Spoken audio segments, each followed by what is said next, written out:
Hey guys, welcome to a new video. Like, comment and subscribe if you enjoy. Without any further interruptions, enjoy the What If. Chapter 27, Astaroth vs. Cetri. Naruto, Rias, Kaneko, and the rest of the Grimoire peerage appeared back inside of the room that they had been in originally before the raiding game started.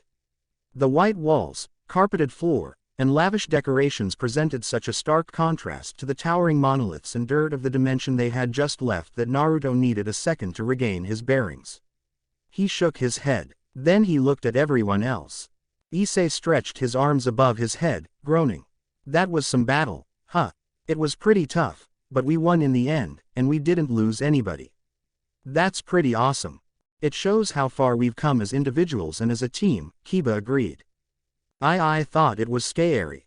Gasper, holding a hand to his chest, appeared to have been on the verge of tears. Kaneko slapped him in the back, sending the poor devil vampire stumbling forward. Don't sweat the small stuff, Gaspy. You'll remain a wimp the rest of your life if you keep whining about everything. But Kaneko, Gasper complained to no avail. Kaneko wasn't really listening. You all did an amazing job, Rias agreed, placing a hand against her chest as she presented them with her brightest smile. Thank you for working so hard. I'm very blessed to have such great people in my peerage. What are you talking about, Bucho? Asked Akeno, hiding a smile behind her hand. We're family.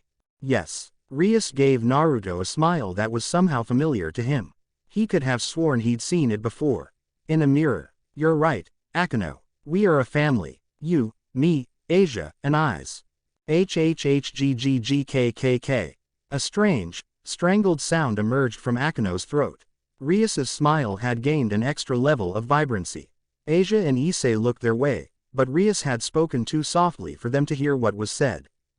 Family, Kaneko muttered. Naruto looked down as something warm and soft slid into his grip, a hand.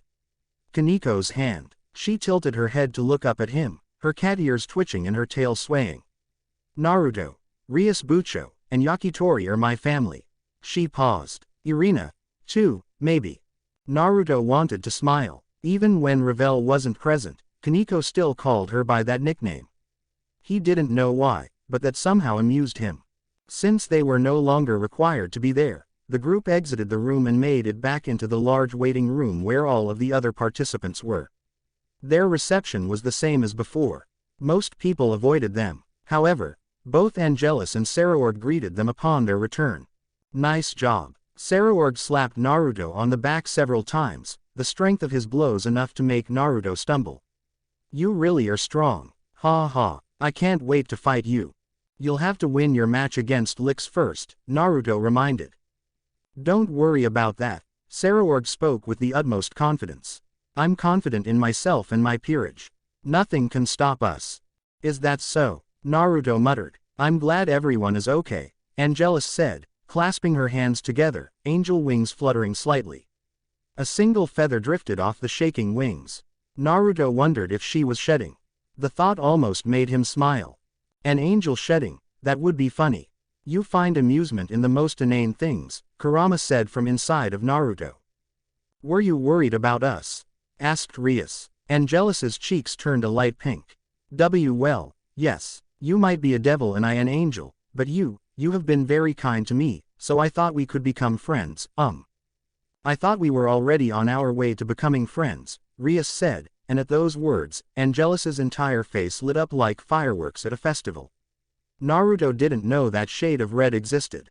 Really? She asked. Of course. As everyone chatted, Naruto looked around.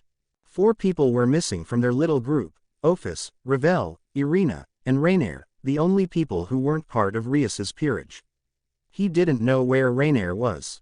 She could have just wandered off for all he knew. Ophis also had a bad habit of disappearing whenever it suited her. However, Revel should be with her family somewhere in the stands, and Irina was probably with Michael, seeing how she was a member of his brave saints. Rias, Naruto whispered in her ear. I'm going to find Revel, okay. Rias stopped speaking with Angelus long enough to answer him. All right. Revel is probably with her parents. They'll be in the booth reserved for nobility. Do you need a guide? Nah. He shook his head. I've got it. He leaned in further and kissed Rias on the cheek. I'll be back soon. Okay. Waving goodbye to the others, and stroking Kaniko's cat ears for good measure, Naruto left the room and wandered the halls. He ascended several stairs, which, with their decorative red carpet and numerous decorations, looked far too elaborate and gaudy for a coliseum. Eventually making it to the top, Naruto checked the various booths until, finally, he found the one that belonged to Revel and her parents. It was a spacious room. Naruto judged it to be about half the size of the one he and the others were using, though perhaps it looked bigger because there weren't as many people. He counted several devil families lounging in chairs and drinking. There were also a few fallen angels. No angels were around, which made him pause, but then, he shouldn't have been surprised. Just because there was an alliance now, it didn't mean these factions would get along. Even the fallen and devil factions inside of this room refused to speak with each other. Several eyes turned toward him as he walked into the room, but he ignored them, searching for the familiar head of blonde drills. He found Revel near the front. She was watching the large display screen, which currently showed a new terrain, an ancient city of some sort. That meant the battle between Diodora Astaroth and Sona Citri was already underway. Revel, Naruto greeted. Squawking as she nearly fell out of her seat, Revel turned her head. Eyes widening as she saw him, her face burst into color as she said, "En Naruto-sama. What are you doing here? Shouldn't that be obvious?" Naruto asked. "I came here to see you." The amount of color that burst onto Revel's face made him wonder if her head might catch fire like it always did. Oh, Revel mumbled, squirming in place. Then, would you like to sit with me?" "I'd love to." With a skip in his step and a grin, Naruto sat next to Revel. He frowned for a moment when he noticed that there was an armrest in the way. It would be impossible to pull Revel to him with that. For a moment, just a moment, he considered breaking off the armrest, but he quickly decided not to. This was an important political function. He needed to behave. "Where are your parents?" asked Naruto. "They went out for a moment," Revel said. She hesitated. "I think they were contacted by someone. I haven't told you this yet, but Ni-sama went missing a while ago." By Ni-sama, Naruto assumed she was talking about Riser. So, he had gone missing sometime between now and after Revel had gone to live in the human world. Had he run away? From what Revel had said when she first arrived in the human world, Riser Phoenix had secluded himself in his room and refused to meet with anyone, even his peerage. Speaking of, what about his peerage? Asked Naruto. Are they with him? A shake of her head was followed by an elucidation. They're still at the estate, but all of them are pretty depressed. Revel stared intently at the screen. It seems Riser went missing about a week before we showed up. My parents have been searching for him, though they haven't found anything. Anyway, it looks like the rating game is about to start. Let's shelve this discussion for another time. As Revel focused more fully on the screen, Naruto looked down at her hands, which were clenched into fists and trembling. Even though they were somewhat estranged, he knew that Revel loved her older brother. She wouldn't have protected him from Naruto if that wasn't the case. Reaching out, he placed a hand over hers. The shaking stopped. Revel didn't look at him as she turned her hand over, enclosing her fingers around his in a tight grip. Together, in silence, they watched as the battle between Sona Citri and Diodora Astaroth began. Devil Ninja. Rias hoped Naruto hadn't gotten lost. While she was confident that he would be fine, he had a bad habit of not watching where he was going. She'd once caught him wandering downtown Kuo. He'd apparently been walking for hours and had been unable to find his way back home. That wasn't the only incident either. He'd also gotten lost when returning home after being kidnapped by Ophis, which was half the reason it had taken him so long to return. That was also why, whenever he went out, she always made sure someone was with him. "What do you think Sona's chances are against Diodora?" asked Issei. As he stood next to Issei and Asia, Kiba cupped a hand to his chin, frowning with a narrowed-eyed expression. "It's hard to say. I know that Sona is strong, and her peerage are fairly well trained, though I don't think they're as strong as we are." After a moment's pause, he shrugged. "The problem is that I don't know anything about Diodora or his peerage." It was a mystery, Diodora's peerage. No one knew anything about them outside of the fact that all of them were maidens and nuns. Nobody knew their strengths, weaknesses, or even what their personalities were like. Saying that, Rias remembered the desolate expressions on their faces, the hopelessness in their eyes.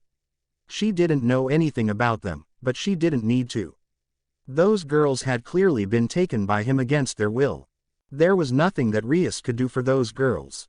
Even if she wanted to. What Diodora had done was not illegal, and there were many men and women in Devil Society who found nothing wrong with taking people as peerage members against their will. She looked at Sona and her peerage as they moved off. Be careful, Sona. Devil Ninja. The dimension that Sona and her peerage were in looked like ancient ruins. Towering buildings loomed over them, aging structures made of flying buttresses and massive spires. All of the structures looked like they had once been colorful and majestic, but age had dulled them. Time had caused the buildings to wither away. Broken walls, crumbled columns, a once ostentatious city in ruins. This place is Lilith, right? Asked Tsubaki. Yes, it is. Sona adjusted her glasses as she studied the buildings. It looks like we're in the ruined remains of Lilith, former capital of the old devil faction before they were overthrown by the current regime. Before it was destroyed, Lilith had been a floating city that was powered by numerous devil slaves. It had been brought down during the Great War between the three factions. However, it had continued to operate for nearly 1,000 years, until the rebellion had destroyed it. Without knowing her opponent's abilities, skills, or power, Sona decided to play things safe. The first thing they would need was information. No war could be won without information, and make no mistake, a raiding game was very much a substitute for war. At the very least, it was similar to a small-scale battle. Tsubasa, she began, I want you and Saji to scout the area. Head to the west. Nomura and Meguri, I'd like you to head east and search the area. Don't lay any traps yet. I'd rather know the location of our enemies. What should we do if the enemy finds us? Asked Tsubasa. Sona needed a moment before responding. If you run into the enemy, try to escape. If you can't escape, engage them until you can. Momo and Rhea will be tailing after your groups in the event that something happens. Get the enemy to follow you and they'll help you fight them off in an ambush. Don't worry, Sona, Saji said, confidence brimming from him like lust brimmed from Issei. We'll take care of any enemies that come our way. Sona stared at Saji, who, after several seconds, looked away. Kaichu. Get going, Sona said, and be careful. The two groups moved out, Saji and Tsubasa going one way, Nomura and Meguri going the other. Seconds after they left, Momo and Rhea took off. They followed close behind the two groups. Left alone with her queen, Tsubaki Shinra, Sona could only watch as her peerage went off. She hoped they would be okay. Devil Ninja, Saji moved alongside Tsubasa, who was about 2 heads taller than him. The junior at Kuizdami turned her head to look at the area around them, her blue hair swaying as she walked. She was wearing her Ko-Academy uniform, which looked really out of place within the ruined city. Not that he could say anything. He was also wearing an academy uniform as well. There didn't seem to be anyone around aside from them. Well, technically, he could also include Momo, who was following them from a distance. Outside of her, however, there was no one. Do you have any idea where we are? Asked Saji. Tsubasa's lips twisted, head turning, surveying the area. Saji also looked around, but he couldn't see anything interesting. All of the buildings looked the same, old and rundown. It looks like we're close to the ministration building, she said at last. That's in the western district of the city, though it's still several kilometers from the border. I have no clue where that is, he said. Tsubasa rolled her eyes. Saji looked around some more, and though he couldn't see the enemy, he knew they were somewhere around here. The issue was that he didn't know. Get down. Tsubasa shoved Saji to the ground as, seconds later, a massive explosion slammed into them both. Heat washed over them. Saji bit his tongue as he screamed. His skin blistered and cracked, sweat burst on his skin and evaporated, and his mind clouded over. Above him, Tsubasa gritted her teeth. He couldn't imagine how bad she must have been having it. The explosion died down. Tsubasa pushed off him and Saji stood up, trying not to wince as his nerves flared. His companion's legs were shaking like she might collapse at any second. He had no right to complain. That didn't kill you too? A voice asked. You're more resilient than I thought. Saji turned around and gazed at the person who walked out from between two buildings, her nun's habit swishing around her feet. She wasn't alone. There was another one with her. While one of them, the one who had first walked out, had blonde hair, the other had hair like raven's feathers. Both were quite pretty, with unblemished skin and voluptuous figures. Both had dead eyes that radiated hopeless despair. They're broken. He clenched his fists. Sona had told him that there were devils who did this, resurrected people, broke them, and turned them into slaves. He hadn't expected to see examples of that from someone his age. Saji, Tsubasa said. Yes, he asked. I don't think we're going to be able to escape. Why is that? Even as Saji asked this, several other nuns and maidens came out of the woodworks. All of them wore the standard black habit with white crucifix on their chest. While each of them looked different, with some being tall, short, or having different styled hair, the dead eyes were all identical. As he stared at the nuns surrounding them, Saji realized something. We're not gonna be able to escape, he said. I just said that, Tsubasa replied. Devil Ninja. Naruto was still sitting as he watched the fight between Saji, Tsubasa, and the maids unfold. Momo had seen what was happening. She was on the way to aid them, but until she arrived, it was just Saji and Tsubasa against 6 maids. From the way they were circling the two, not attacking, he determined that they were pawns. Saji and Tsubasa seemed to be in trouble, Ravel murmured, biting her thumb. I don't know how this is going to turn out. It looks like that blonde girl is adept at fire magic, but I don't know what the others can do. What do you think? Naruto watched as Saji activated his sacred gear, Vitra, the prison dragon. It looked like a black gauntlet with a dragon's head that had an open mouth. He smiled. I wouldn't worry about them, Naruto said. While I don't know how strong Daidora's peerage is, I can tell you that Saji isn't someone you can afford to underestimate. Devil Ninja. Saji knew that he didn't have more than maybe a second to act. He also knew that if he didn't act now, then Tsubasa wouldn't be able to act. This was his time, his moment. He was going to prove that Sona's decision to make him a devil wasn't wrong. It was all to prove himself. Yes, it wasn't because he had a sexual interest in Sona as a man. Not at all. Absorption line. Thrusting out his gauntlet-covered hand, several long strings glowed a bright purple as they shot from it. 5 in total. One of them snaked over to Tsubasa and latched onto her. The other 4 went after the nuns, who were adaptable enough to move out of the way, rushing from the lines quickly enough that they appeared almost like blurs. They were fast, no doubt about that. But it doesn't matter. Energy flowed through him. He forced it into Vitra. The lines moved faster. The nuns tried to dodge it, but he moved it over and over, forcing the lines to follow them like cobras springing toward a mouse. Even if they were fast, his line was infinite. He moved it in patterns, slowly hemming them in.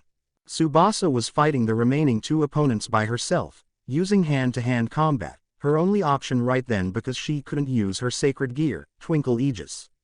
She did have reverse. However, she couldn't use that in the current circumstances. They weren't using magic.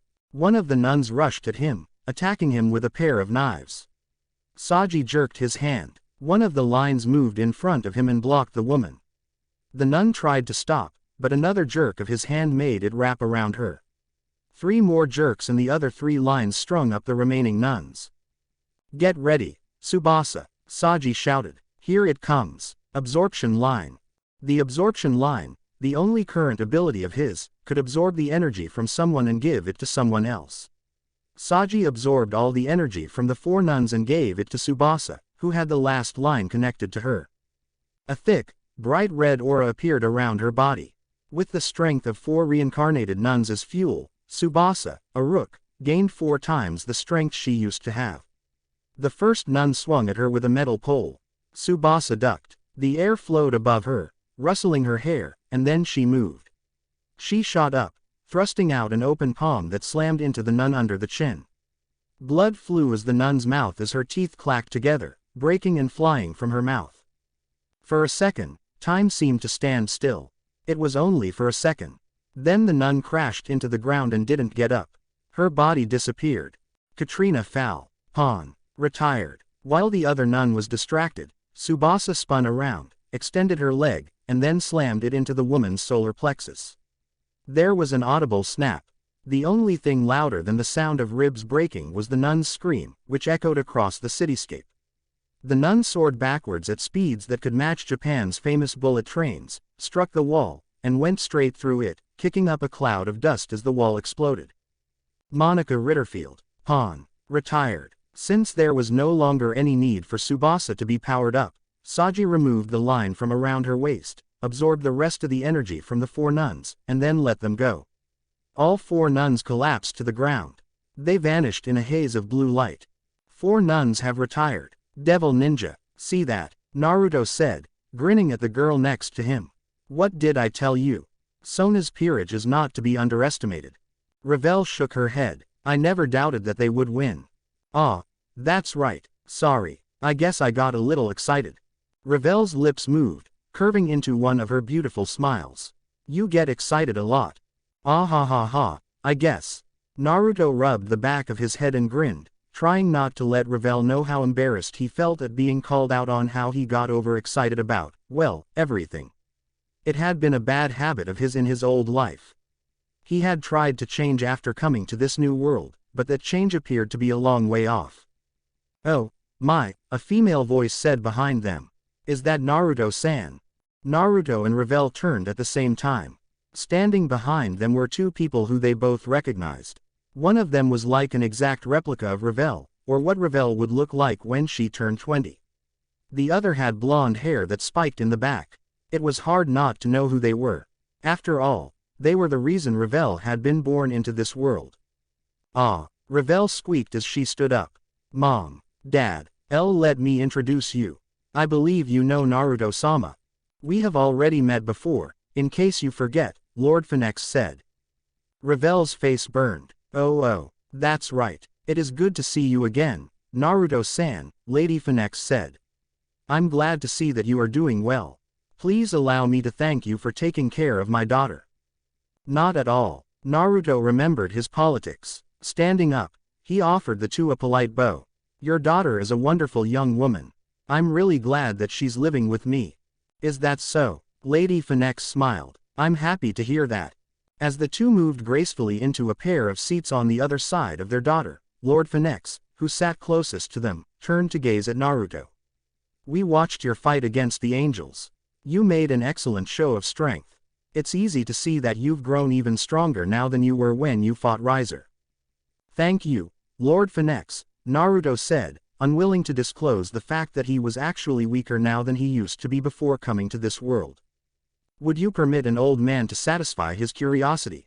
Lord Phoenix continued before Naruto or Ravel could answer. How has Ravel been adjusting? Is she getting on well with everyone? Father, Ravel squeaked. Ravel has been adjusting very well. Naruto smiled at the father of his girlfriend. She's done an excellent job of bonding with everyone in her classroom, and she's become an invaluable member of my family. Speaking of family, Lady Phoenix began, I was hoping that we could invite you to our family manor. There are many things we would like to discuss, including your relationship with our daughter. For just a moment, Naruto wondered if they knew that he and Ravel were dating, though the moment didn't last. Ravel had been sending letters to them every week since she started living with him. However, she never mentioned anything about their relationship. He'd asked her about it and she said that she wanted to tell them about their relationship in person. Naruto thought she was just too embarrassed. Mom, Ravel let out a piteous moan. Her cheeks were quite pink as she tried to hide in her shirt. I would love to, Naruto said. Actually, Ravel asked me if I would be willing to come over as well, and I wanted to speak with you both at some point, so I think this would work out well. Then it's settled. Lady Phoenix clapped her hands together. After the rating games end, you'll come over and have dinner with us. Naruto would have to let Rias know about this, but he also knew that she would be on board with it.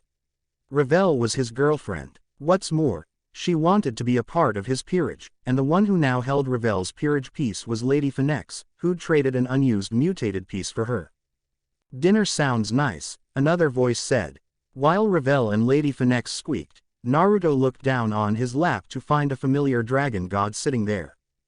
Ophis. Naruto blinked. Where have you been? I was bored, so I traveled around. Ophis shrugged. It was only after she had spoken, but Naruto finally realized that Ophis had several different kinds of food with her, including takoyaki and hot dogs. What an odd combination. He mumbled. Anyway, this dinner sounds interesting, so I'll be joining you, Ophis told him. Naruto shrugged. Suit yourself. Far be it for me to stop the infinite dragon god from doing what she wants. He placed a hand on her head and began petting her. It was only after he had spoken that he noticed the paralyzed gazes of Ravel's parents. He looked at the two, his expression slowly deadpanning. What? Lord and Lady Phoenix didn't answer him. Devil Ninja. Saji and Tsubasa returned with Momo shortly after the announcement that all of Diadora's pawns had been defeated. In most other circumstances, Sona would have scolded them for fighting on their own, but after hearing about what happened from Momo, she decided not to. What they had done was the only thing they could have done. Besides, she had learned something from all this. It sounds like Diadora's peerage isn't that strong, Tsubaki said, agreeing with what Sona had been thinking. She nodded. Those had been my thoughts as well. It looks like Diadora didn't choose these women because they were strong, but merely because they were nuns. It was disgusting. What sort of person reincarnated someone as a devil simply because of what they were? Diadora hadn't thought of tactics, or strengths and weaknesses, or even of what kind of benefits these people had in battle. All he had wanted was a harem of holy maidens. Since it's become clear that Diadora's peerage isn't that strong, let's wait for Nomura, Megumi, and Rhea to return and then create a plan to ambush the rest of his peerage, she decided out loud. There was no need for subtle tactics. She would confront Diadora head-on and Nomura, pawn, retired. Megumi, rook, retired. As if to mock her words, the announcement that echoed over the ruined cityscape shook Sona to her core. Nomura and Megumi had been defeated. That shouldn't have been possible, unless there was a strong disparity between the pawns and the rest of Diadora's peerage, but even though evil pieces above the pawns were stronger, there shouldn't have been such a large difference that two of her pieces should have been defeated so easily. Sona Kaichu, Saji said suddenly. Give me permission to head in the direction that Nomura and Megumi had gone in. I can't do that, Saji, Sona said. But Rhea might be. I can't do that because Tsubaki is going to look for Rhea. Sona turned to her queen.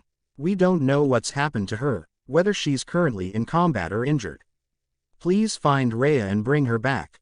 At once, Kaichu, Tsubaki said before spreading her wings and taking to the air. Devil Ninja. Naruto bit his index finger as he stared at where Nomura and Megumi had been retired. Visible within the screen were the two people, identical twins. Both had bleached blonde hair, pale sickly skin, and eyes that reminded him of a dead fish. Like all the others, they were wearing the habits of a nun. There's something wrong with those two. What just happened? Asked Ravel, still beside him, her eyes bulging as though they might fall out of their sockets. The look of surprise on her face mirrored the shock he felt. However, Naruto kept up a poker face as he stared hard at the screen. It looks like they used some kind of synchronization technique, Naruto said. But I can't figure out anything else. Everything had happened too fast. The first thing that had happened was the twins appearing before Nomura and Megumi on the roof of a building, hands clasped together as though praying with each other, and then there was a flash of light. Nomura and Megumi had been retired. Just like that, it had happened in an instant. It's called demonic synergy, Lord Phoenix told him and Ravel. When twins synchronize their power, they can unleash an attack many times stronger than someone using the same spell by themselves. However, it requires a bond that transcends even those of standard twins. Naruto looked back at the screen. Wings had shot from Tsubaki's back and she was taking off. He guessed she was going to find the bishop, who even now was under attack by the twin nuns. With a furrowed brow, he continued watching the rating game. I wonder how this battle will play out. Devil Ninja. It didn't take Tsubaki long to find Rhea. Sona's bishop was doing her best to avoid being scorched to death with liberal use of her artificial sacred gear, scouting persona, which allowed her to create masks. She was using them to shield herself from the attacks of the twins. Fortunately, no matter how powerful the spell they used was, it didn't matter because Rhea only used the masks as a distraction. She blocked the attacks with the mask and dodged before their combined firepower overwhelmed it. She was doing an excellent job, but she wouldn't last. The twins were sending all kinds of spells at her. Lightning lanced forward like a spear. Fire blasted across the roads like a cyclone. Ice froze everything around them. Rhea was alive, but she would run out of magic soon. Tsubaki summoned her Naginata and flew down, rushing toward them, landing on the ground hard and running the rest of the way. The two nuns didn't have time to even notice her before they were cut down. Tsubaki swung her Naginata in graceful arcs that sliced the air and cut through the two as though they were made of butter. The nuns screamed as they crumbled to the ground, then disappeared in a blaze of light. Twirling her Naginata above her head, she then slammed the butt end into the ground. Gasping beside her, hands on her knees as she tried to suck in a breath, sweat drenching her face and body, caking her clothes to her skin, was Rhea, tired but not retired.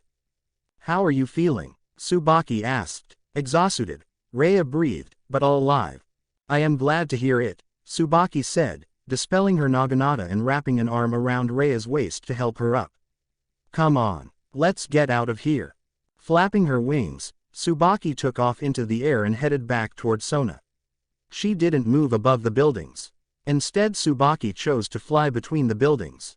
While that would cost more in the way of time, there was no telling if Diodora had something else up his sleeve. He might have a nun that could use incredibly destructive long-range magic.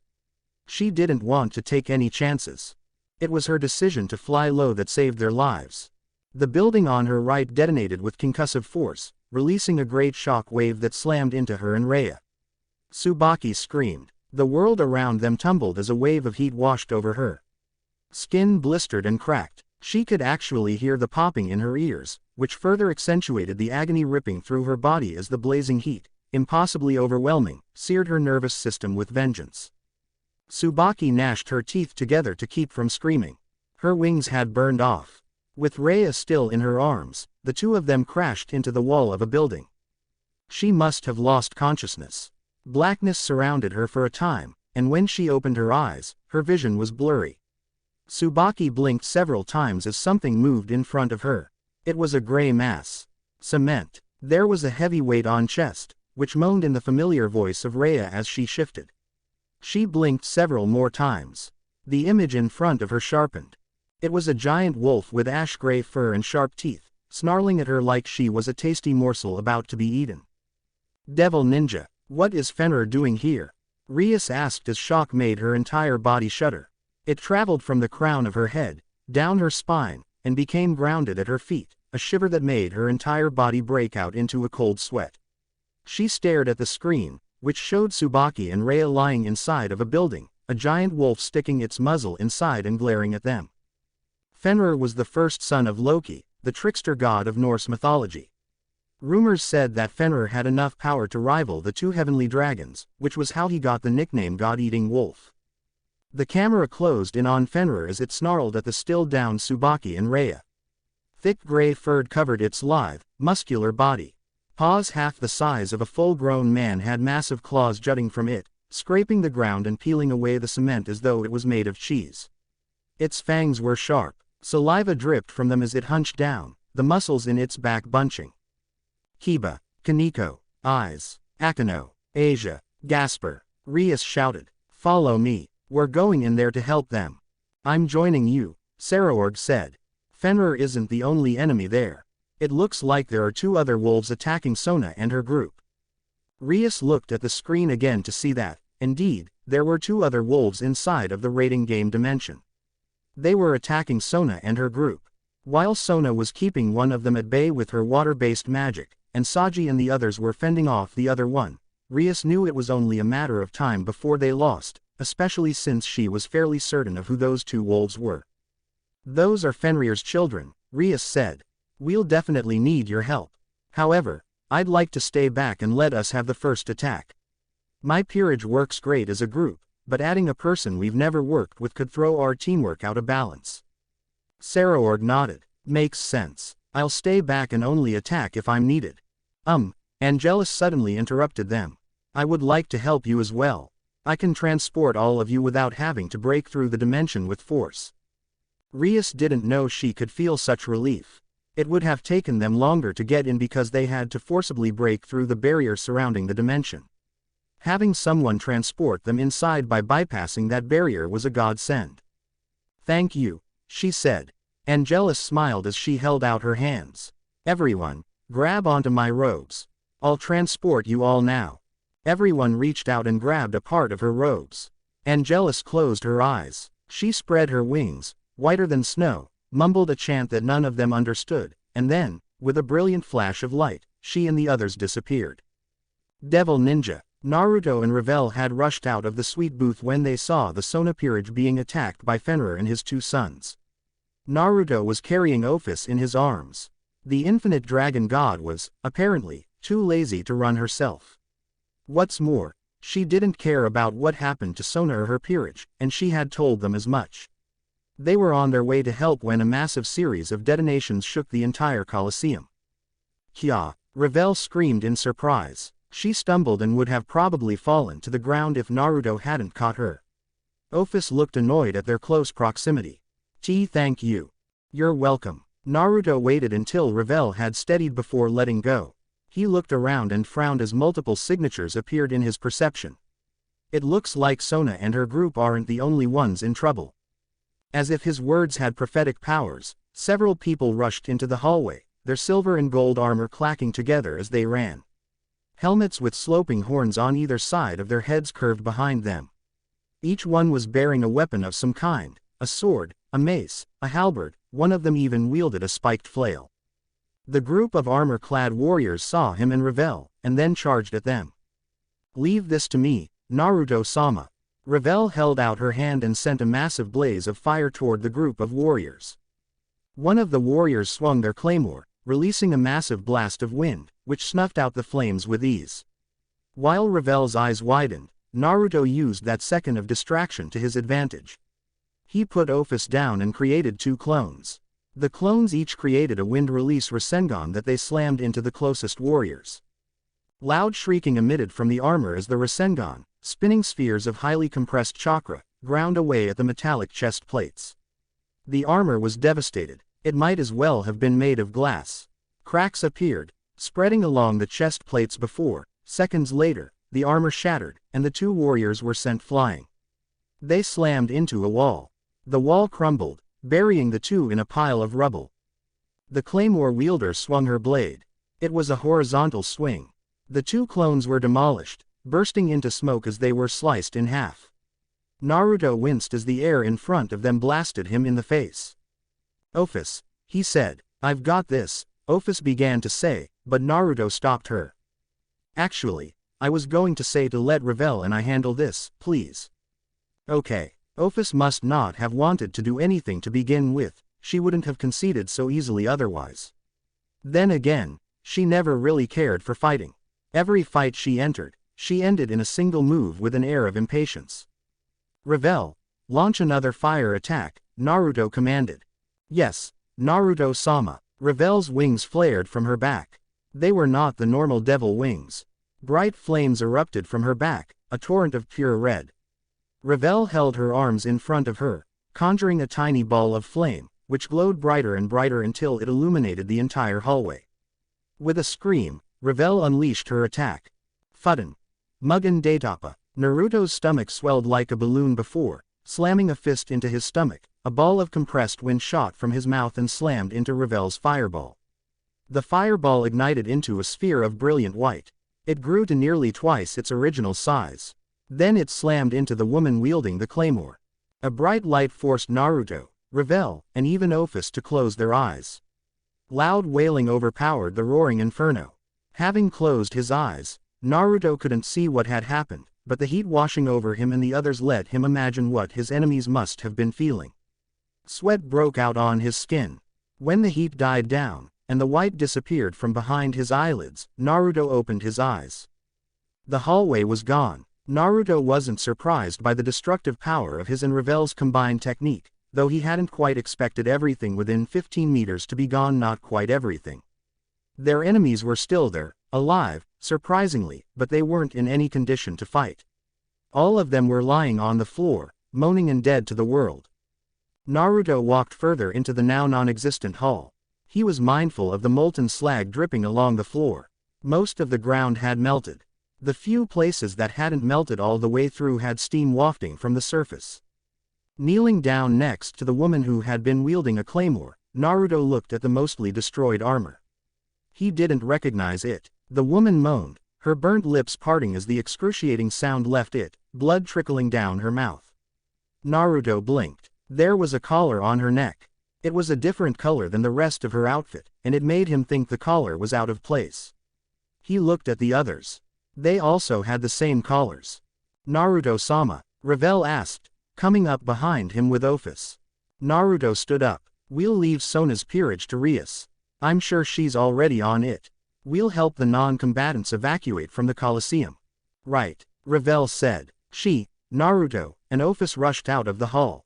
Devil Ninja. Tsubaki was certain that she and Rhea were going to die, crushed by the massive jaws of Fenrir, beast of Norse mythology, a wolf 10 meters tall, son of the god Loki. It had stuck its head through the hole in the wall. She stared into the drooling mouth. Sharp teeth gleamed. Each one was big, around the size of her head. A single bite from those were easily cleaved through steel, never mind bones. The mouth came closer. Putrid breath washed over her. Tsubaki didn't want to admit that she was afraid, but her body was shaking. She was still disoriented, so she couldn't move.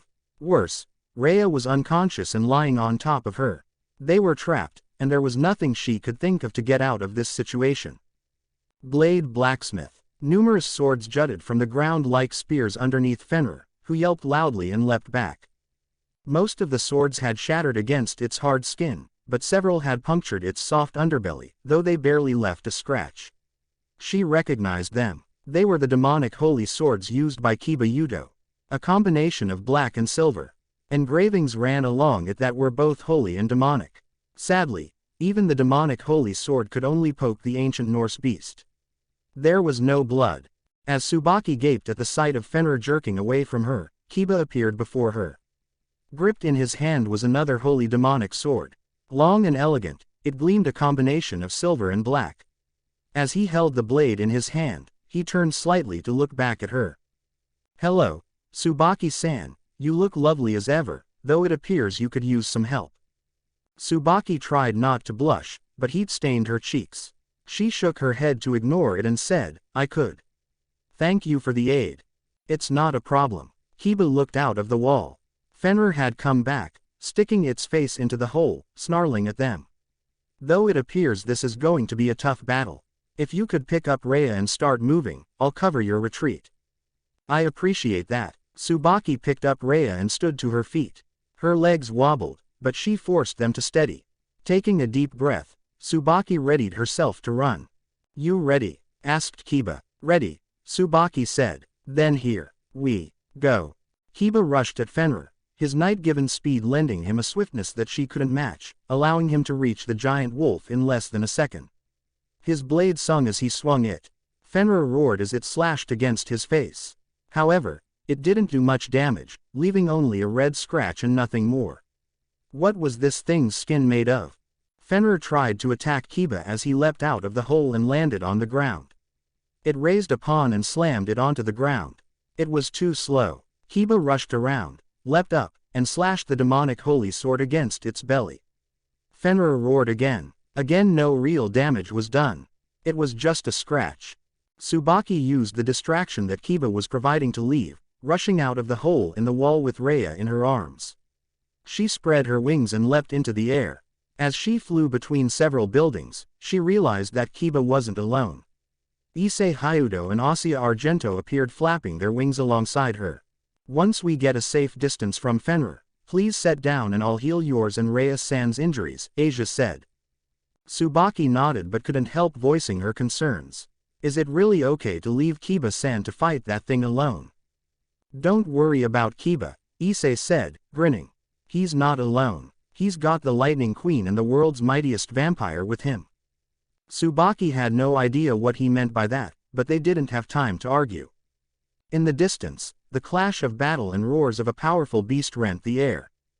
Devil Ninja. Rias Grimori unleashed her powers of destruction upon Hattie Ravidnason, a massive wolf that was about 5 meters or so tall. Its gray fur had streaks of silver running through it. The fur contrasted with the strange black collar around its neck. Bright yellow eyes glared down at her, though they closed when her powers of destruction hit it. As its mouth ripped open in an ear-splitting howl, Rias controlled her powers of destruction, changing the waves into binds that wrapped around the beast and constricted it. Now, Kaneko. Darting out from behind her, Kaneko raced toward Hattie Ravitnason. She launched several spheres of compressed nature energy that struck the giant wolf in the face. This forced the creature's eyes closed. Kaneko used that moment's distraction to her advantage, closing the distance and slamming into it with a nature energy-enhanced fist. A loud screech emitted from the wolf's mouth. It was a pained yell that echoed across the cityscape. The flesh around Hattie Ravitnason's ribs caved in. Air exploded as Hattie Ravitnason left the ground, blasting off like a missile, following a parabolic arc before it slammed into the ground again. During this moment of weakness, Rias Grimori clenched her hands into fists. The powers of destruction binding suddenly further coiled around it, cutting straight through Hattie Ravitnason's flesh. The beast howled, jerked, and then went still. Rias breathed in a deep sigh, wiping the sweat from her forehead as she hunched over. Controlling the powers of destruction was like trying to wrestle with an electric eel. It slipped all over the place, wiggling around and shocking her. She understood now why no one in the Bale family could do more than launch bolts and waves. It was simply too hard to control the powers of destruction. She was lucky that Naruto had some experience with uncontrollable powers. Once she had regained her second wind, Rias looked at where Sona and her peerage were fighting against another wolf. Skull was, much like Hattie Ravitnason, a son of Fenrir. While Hattie Ravitnason had gray fur with silver streaks, Skull had black fur with white spots. It was also quite large, easily standing over 5 meters in height, and with a powerful body that was packed full of muscles. It was only Sona, Saji, Tsubasa, and Momo fighting against Skull. Being a Surtree, Sona specialized in water magic. Even as Rias watched, a massive dragon composed of water, easily 15 meters in length, attacked Skull, clamping down on the wolf with its massive jaws. While Skull yelled, Saji shot a line from his sacred gear. It wrapped around the wolf's neck and constricted. Then the line glowed, absorbing the energy from Skull and giving it to Sona, who used extra power to increase the strength of her water dragon. The dragon, its power enhanced, constricted around the wolf, which held and struggled to no avail. A loud cracking echoed around them. Rias's ears twitched at the sound. She grimaced as Skull's back broke, the sickening noise continuing as more bones were destroyed, ground down by the dragon. Skull twitched several times, and then stopped moving as it toppled over. "Looks like you took care of your enemy easily enough," Rias said as she and Kaneko walked up to Sona. Adjusting her glasses, which had gone askew, Sona looked at Rias, then at Hattie Ravitnason, and then back at Rias. "It seems to me like the one who took care of their opponent with little trouble is you. I'm impressed you could defeat an enemy like that so quickly. I've had some practice fighting big, powerful opponents," Rias said with a shrug. As they were talking, the two wolves twitched. Kaneko was the first to notice the movement. She turned as an ugly aura engulfed the two wolves. Purple miasma wafted from them, and a feeling of intense, undying, and unfathomably strong hatred emanated from them. It was as if all the world's hatred had gathered inside of them and was leaking out from between the cracks of their broken souls. The two wolves, Hattie Ravitnason and Skull, stood up. They moved. Muscles flexed. Limbs twitched. They moved. Even though they should have been dead, they moved, standing up as their bodies bulked up. Visible beneath their thick fur, their muscles became dense and hard, more solid than a rock. Crimson bled into their eyes, staining their sclera, and their drooling mouths somehow appeared more vicious than they had before. Rias had barely a moment to realize the danger they were in before Hattie Ravitnason and Skull attacked them. Everyone move. Skull bounded up to Sona, who had realized the danger seconds after Rias shouted at them. She didn't have time to move. Skull was already on her. She barely had time to raise a shield before a giant paw slammed into her from above, and since the shield had been raised so hastily, it didn't have the power to protect her, especially not when Skull seemed to have received a power boost from somewhere. The shield creaked, groaned, cracked, and then shattered. Rias could do nothing as the paw came down on top of Sona, smashing her flat. Sona. Rias screamed at the same time that Saji, Momo, and Tsubasa cried, Sona Kaichu. Saji screamed in rage and anguish.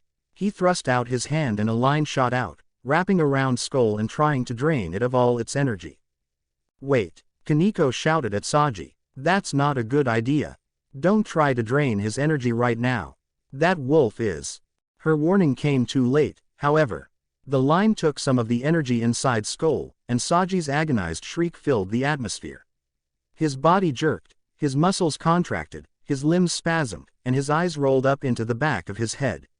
The line soon slackened. As it released Skull, Saji, unable to remain upright, fell onto his back and did not get up. Saji. Tsubasa screamed, which attracted Skull's attention. The giant wolf slammed its paw against her tried to. Tsubasa wasn't a rook for no reason. She used her incredible strength to block the attack. Even so, the paw sent her skidding across the ground, and a massive bruise appeared on her arms. They were clearly broken. Rias could only wonder at the kind of strength it would take to break a rook's arms in one hit. Not that she had time to worry about anyone else, for Hattie Ravidnason had charged at her the same time Skull had rushed Sona. Thanks to her constant training with Naruto, Rias had been able to keep ahead of the giant wolf, firing off crescent-shaped attacks whenever it got too close. Her powers of destruction didn't seem to do any damage. She hit it in the face and nothing happened. She sent an attack at its throat and not even Hattie Ravidnason's fur got singed. Rias believed that part of the reason was because she didn't have time to charge an attack, but a larger reason was because Hattie Ravidnason was just that strong. Kaneko tried to rush at Hattie Ravidnason. She leapt into the air and drilled it with a nature chakra-enhanced dropkick to the head. While this did cause Hattie Ravidnason's to jerk downward from the blow's force, it didn't appear to do much more than that. The giant wolf, a snarl on its face, threw Kaneko off. As she was soaring through the air in an uncontrolled spin, it reached up, jaws open wide, and clamped down on Kaneko's left leg. Kaneko. Desperation and fear intermingled inside Rias as Hattie Ravidnason shook the wailing Kaneko back and forth, its jaws crushing her leg. Charging as much powers of destruction into her fists as she dared, Rias threw herself at the wolf. She thrust out her hand. Her fist slammed into its jaw, shattering its fangs. Rias didn't cry out as her knuckles broke from the attack. She charged more powers of destruction into her fist and, once more, rammed it into Hattie Ravidnason's teeth, breaking them. Kaneko fell from the wolf's mouth. Rias darted toward her rook, catching the girl before she could hit the ground. As Hattie Ravidnason howled and thrashed behind her, Rias landed on the ground and held Kaneko against her chest. The damage was bad, worse than anything Rias had seen. Kaneko's entire leg from the thigh down had been mangled. It looked less like a leg and more like a piece of beef that had been sliced up and hung in the front window of a butcher's shop. Her leg was barely even attached to her, hanging as it was by a few muscles fibers. Kaneko, stay strong, Rias said, though whether the words were for Kaneko or herself, not even she knew. It hurts, Kaneko whimpered as she placed her hands on her leg, right above where the damage had been done. It really hurts. Kaneko needed a healer. She wished Asia was with them, but she had sent Asia with Issei to help Tsubaki and Rhea, since they had been injured. Rias didn't want to say she regretted her decision, but she couldn't deny that she wished she hadn't made that choice, that she had decided on a different path, where Asia was here to heal her beloved rook.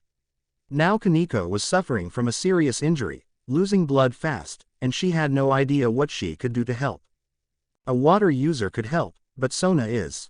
There was no helping it. If she wanted to save Kaneko, she would have to retreat. However, if she retreated, then Sona and her peerage would surely die. Where is Saraorg? She had asked Saraorg to give her team the first attack.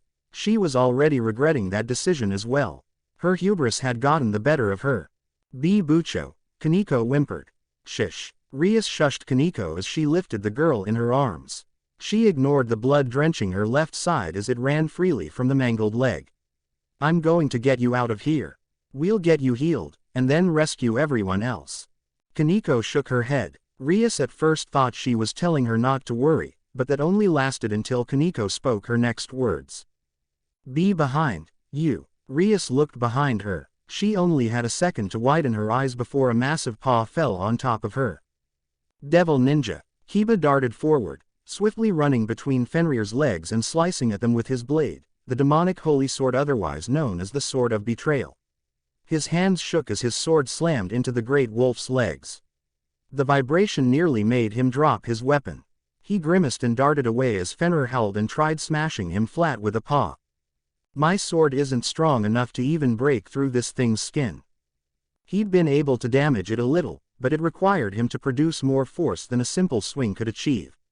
If he wanted to injure this thing, then he would have to. Kiba's eyes bulged as a paw suddenly appeared in front of his face. It was moving too fast for him to dodge. He wouldn't be able to change direction in time. The paw stopped just before reaching him. Kiba blinked. Kiba-san. A voice shouted. Who? Hurry up and move. I can't keep this up. It was Gasper Vladdy, the neat vampire. Hidden behind a wall, Gasper used Forbidden Blur View to stop the time centered around the paw. The rest of Fenrir was moving, however. Gasper still didn't have enough control or power to do more than stop time localized around one specific area. Kiba leapt away a second before Gasper's control slipped. The paw swiped but hit nothing. Fenrir howled in frustration. Yufufu. Akeno, hanging above the battlefield, conjured lightning into her hands. She'd been up there since the battle started, amassing power, enough power to actually injure this great beast if not kill it. Hopefully. It's time. Move out of the way if you don't want to be killed. Knowing that Akeno might actually attack while he was still there, Kiba darted off before the woman could unleash her spell. With a frightening laugh, Akeno swung her hand down in a mighty slash, as though signaling a great army that it was time to attack. From above her, a massive bolt of lightning rained from the sky, striking Fenrir down. Shutting his eyes as the entire area was covered in an expanding white light and a cloud of smoke, Kiba could only wait for it to settle, wondering, praying, hoping that this attack had defeated their foe. It was a vain hope. The smoke cleared. Standing in the center of a massive crater, completely unharmed, was Fenrir. It stood on a pillar that jutted from the crater's center. Kiba could only hypothesize that it had created a shield to protect itself. The pillar was a perfect circle. Fenrir howled as it charged out of the crater, rushing toward Kiba, who readied himself. At the very last second, the wolf swerved away from him. It took Kiba a second to realize what was happening. It took him another second to realize Fenrir's true target. By then it was too late for him to do anything. Gasper, look out, he shouted. The great wolf slammed a paw against the building that Gasper was hiding behind, utterly destroying it. As the building collapsed, the wall near Gasper crumbled, and the young vampire screamed as he was buried underneath several tons of rubble. Kiba didn't have time to remain worried about Gasper. Fenrir attacked him next, rushing forward far faster than before. A paw slammed into the ground where he had been standing, but Kiba leapt back, avoiding it by the skin of his teeth. He couldn't dodge the shockwave that followed. His hair slapped against his face, his knees trembled as the earth shook, threatening to send him sprawling. That distraction was all Fenrir needed. For a second later, Kiba felt an intense, overwhelming pain in his abdomen. He looked down. A claw had impaled him through the stomach. Before he even had a chance to scream, Kiba was lifted into the air and tossed away like a broken toy. The last thing he saw was a wall closing in on him. Devil Ninja. Issei stood guard over Asia as she finished healing Tsubaki and Rhea. It didn't take very long, and quite soon, the two girls were healed and standing. "Teether," Asia said, sighing in relief. "Are you two feeling okay?" "Yes, thanks to you," Tsubaki said. "Thank you." "Not at all," Asia smiled. "I'm glad you're all right." Their first objective was complete: rescue and heal Tsubaki and Rhea. Now it was time for him and Asia to rejoin Kiba in his attempt to defeat Fenrir. Asia would be providing long-range healing support. Issei opened his mouth to ask Tsubaki and Rhea if they would be willing to join them in their battle against Fenrir. "Oh, my," a voice said suddenly. "This won't do at all. You shouldn't be using that power to heal anyone but me." Issei turned around, as did Tsubaki, Rhea, and Asia. Several meters away, a man stood. He had a princely air about him. It would have reminded Issei of Kiba, except where Kiba had an air of gentleness, this man radiated arrogance and bloodlust. It was Diodora Astaroth. With him was another person, a blonde woman wearing a habit, his queen. Ossia Argento, Diodora said. I have come to take you away. The words spurred Issei and the others into action. He, Tsubaki, and Rhea moved in front of Asia, who wasn't a combatant. I knew you were no good, Issei said. There's no way I'm gonna let a douche-nozzle like you even touch Asia. A look of utter disgust crossed Diodora's face, an expression that made him appear as though he'd stepped in shit. The loathing in that expression might have sent Issei reeling. However, he didn't want to show weakness in front of Asia. I planned on going through you anyway, Diodora said. Get ready to die, you disgusting filthy dragon. Diodora conjured several blades, which he hurled at Issei, though they didn't do anything. Using the boosted gear, Issei punched each conjured blade that came at him. Meanwhile, Tsubaki and Rhea defended Asia from any stray attacks that he missed. The blades that Diodora conjured lacked power. They weren't strong enough to even make Issei flinch. He wondered if that meant Diodora was holding back, or if this really was the extent of this man's power. Could a high-class devil really be this weak? Boost. As Issei's power doubled, the blades appeared to grow even weaker. Of course, Issei understood that Diodora wasn't growing weaker. He was just getting stronger. With every 10 seconds that passed, his power would double. Boost. Issei marched forward. Diodora shot more blades at him, over and over, constantly, but it didn't do anything. With his power doubled again, his speed was greater than before, and his strength was far superior to what it had been at the beginning.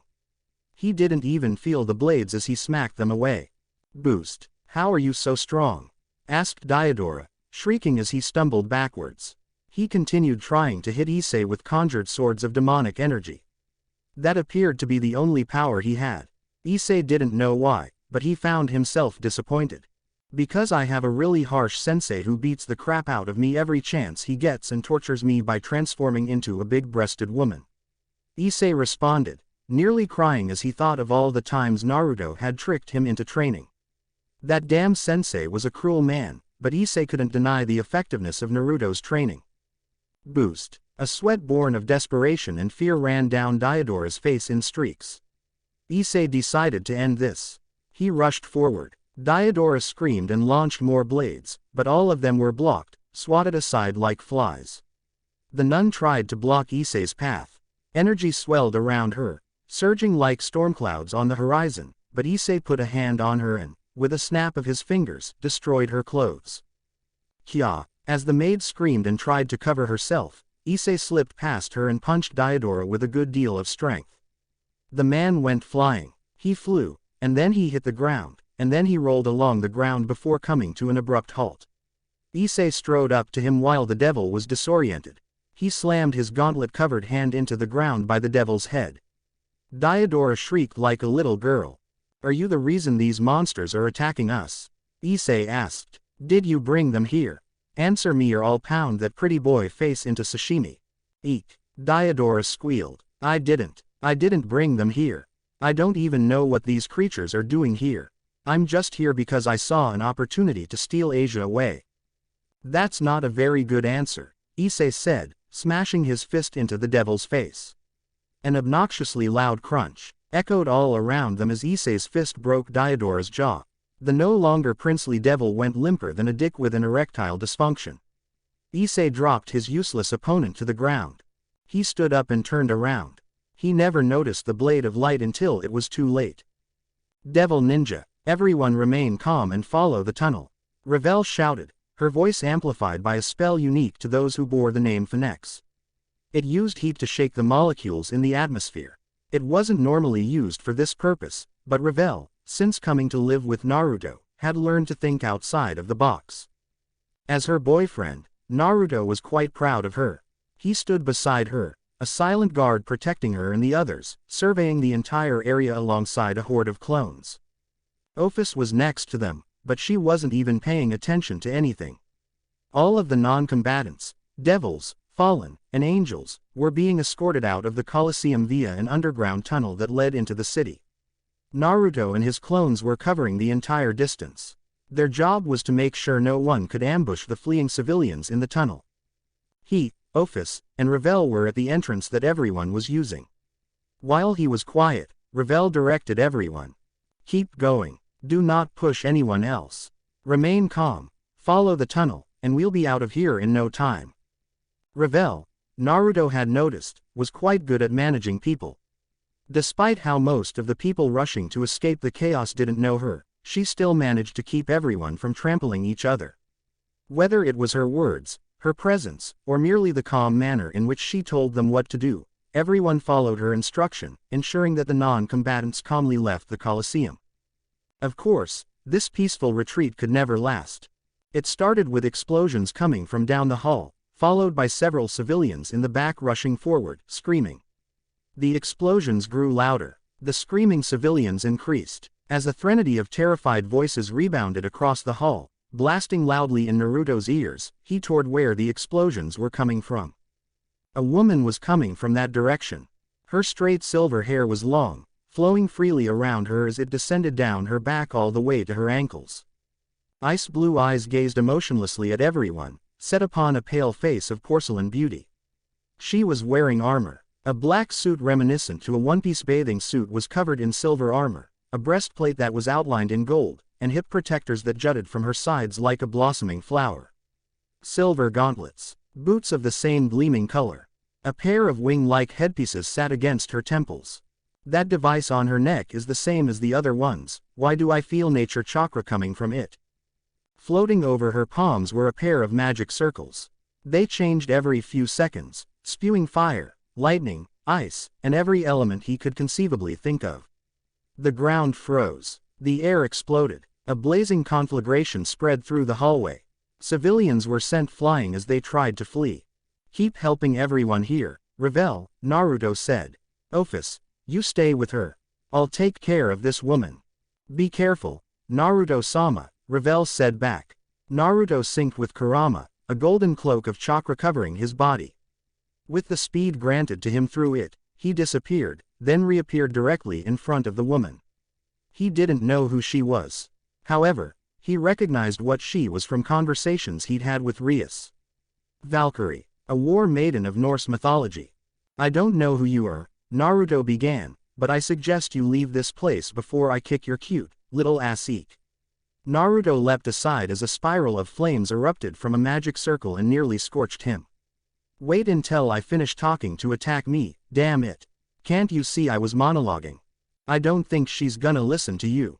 Yeah, no shit. Guess we're doing this without the cool speech, then. That speech isn't cool. You're the only one who thinks so.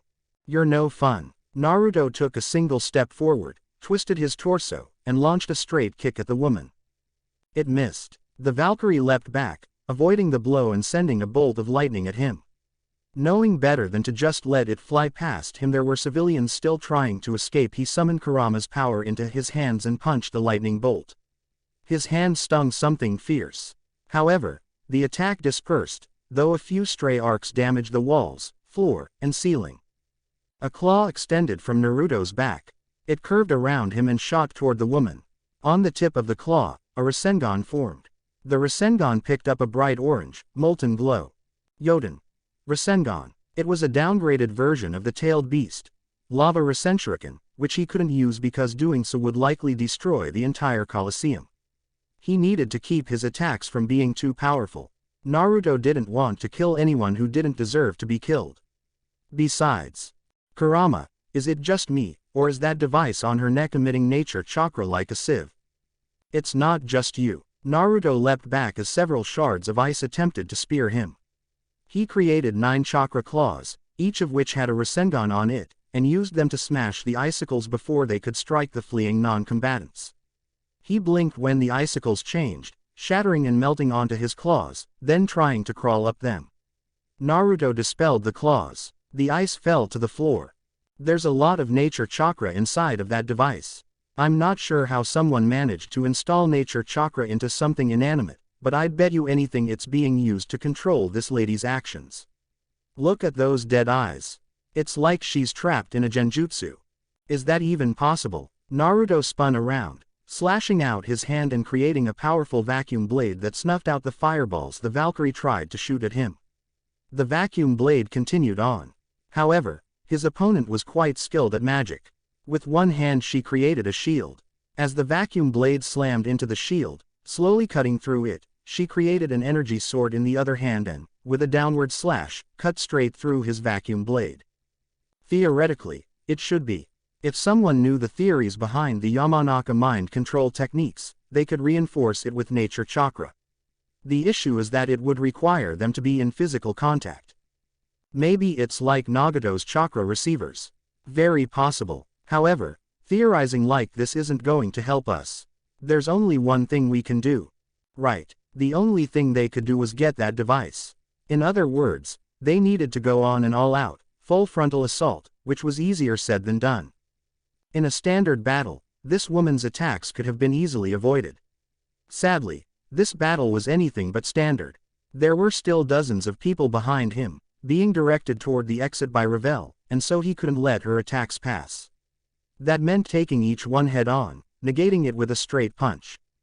Punching magic spells hurt. It hurt a lot. Ice, fire, wind, lightning. Every element under the sun was launched at him, and he punched each one into oblivion. And it stung. It was like having 1,000 bees land on his hand and sting him at the same time. The skin around his knuckles reddened, blackened, and then cracked. Blood ran down his hands, and then evaporated as it was hit by fire. His skin healed, and the process repeated itself. 1 step forward, 2 steps, 3, 6, 12, 24. Naruto moved inexorably closer with every second that passed. He couldn't speed up to her this time. The people behind him would get hit if he did. He needed to take her attacks head-on. In response to his movements, the woman backed away as she continued launching attack after attack. Over and over and over. Naruto was bombarded by complex spells that he had never seen before. He didn't know any of them, but that didn't stop him from admiring how complicated they were. Fei-chan had taught him enough about magic to be impressed. Speaking of, where are she and the others? They should be somewhere in the Colosseum. He put the thought out of his mind. The Valkyrie was cornered now. She couldn't move back anymore, which meant this was his chance. Naruto increased his pace, blocked more attacks, and moved in close. When he was barely half a meter away, the Valkyrie realized she no longer had room for spells. She switched to hand. Her fist came in, but Naruto slapped it aside, took a step that brought him close, reached out, and grabbed the device attached to her neck. With a swift yank, he pulled it off. The woman jerked as if shocked. Then she began to collapse, but Naruto caught her before she smacked her head against something. As he wrapped an arm around the unconscious war maiden's waist, he held the device in his other hand and studied it. I don't know what this is. Neither do I. Let's take it with us. We'll be able to study it later. However, you were right. This thing is controlling those people. Of course I was right. Now get moving. Naruto pocketed the device, scooped the Valkyrie into his arms, and trotted back toward Ravel and Ophis. He would have her watch over this lady. Then he would begin his offensive once the civilians were out of harm's way. Devil Ninja. Searzex stood alongside Michael, Azazel, Metatron, and Barachiel, glaring up at their opponent. Naruto was working with Ravel to evacuate the civilians. Once he was done, he would join up with them, but until then, they would need to somehow keep this man and his creations at bay, while being careful not to accidentally kill the people who had yet to escape. It was a tall order. After all, they were facing a god. How nice of you all to come and greet me, the man floating above them said. Light blue hair spiked up in all directions, except for his bangs, which hung down either side of his face. Eyes like those of a delinquent gazed upon them with dismissive scorn. It was like he was staring at insects, as though Searzex and the others were beneath him. A blue jewel sat on his forehead, yellow earrings dangled from his pale-skinned ears, and his ornate robe billowed in the soft breeze that blew through the Colosseum. Loki, Norse god, the man who was said to wish Ragnarok upon the world. He was not alone. With him were 10 serpent-like dragons with ash-gray skin that easily spanned 200 meters in length. Wings sprouted from their heads. A forked tongue flicked out of fang-filled mouths. These monsters looked like Midgardsormr, the sleeping dragon, except they were much smaller than Searzex had heard. There were also 10 of them. What are you doing here, Loki? Michael asked. The archangel floated beside Searzex. Their wings flapping as they hovered behind him, were his brave saints. Searzex only knew 2 of them, and one of the two he only knew because she was living with Rias and Naruto. Irina Shido. What am I doing here? Smiling a condescending smile, Loki spread his arms. I thought that was obvious. I have come to greet the pathetic insects of Christian mythology as the new king of Asgard. What? Azazel mumbled, shocked. What do you mean by that? There is no way Odin would give the throne to a brat like you. Rather than get upset, Loki merely chuckled. Indeed, that old man had no intention of handing me the throne. That is why I killed him. The words sent shock rippling through the group, though none seemed more surprised than Azazel, whose body shook from head to toe. There's no way, the old fallen angel mumbled. A brat like you, no way. You couldn't have killed Odin. He might have been an old coot, but his power was undeniable. You don't have the kind of power it would take to do in that old man. Didn't, Loki corrected. I didn't have the power. However, thanks to my new ally, I am plenty capable of taking care of my old man. If you still don't believe me, then take a look at this. Loki pulled something from a rift between dimensions. A long, golden shaft emerged from the rift. The pommel, shaped like a diamond, held a majesticness that could not be mistaken. It was a spear, not just any spear. Gingnir, the spear used by Odin when he rode into battle. The once powerful weapon was broken, split in half like a walking cane that had been snapped over someone's knee. That's, Azazel started. Gingnir. Loki chuckled. Since you know what this is, you should know that the old man would never willingly part from it. The only way someone could get a hold of this spear is if he trailed off. Sirzex didn't need him to finish. I can't believe you would kill your own father, Sirzex said. Loki snorted. That old man isn't my father. Just a coot whose time had long since come. Tossing the now broken Gingnir aside, a nasty grin, one filled with malice, spread across Loki's face. Now then, let us dance. The time for me to destroy all of you and your pathetic religion has come. Chapter 28. Rias Grimori expected to feel the crushing pain of being smashed beneath the paw of a monstrous wolf, so when she didn't feel any pain, she wondered why. Looking up from where she was crouched protectively over Kaneko, Rias blinked several times. Was she seeing things? She blinked again. Nope, she wasn't seeing things. Standing in front of her was a woman with dark hair like midnight. This woman was not facing her, but facing the claw that had nearly crushed her and Kaneko. The woman's kimono flapped as her arms shook.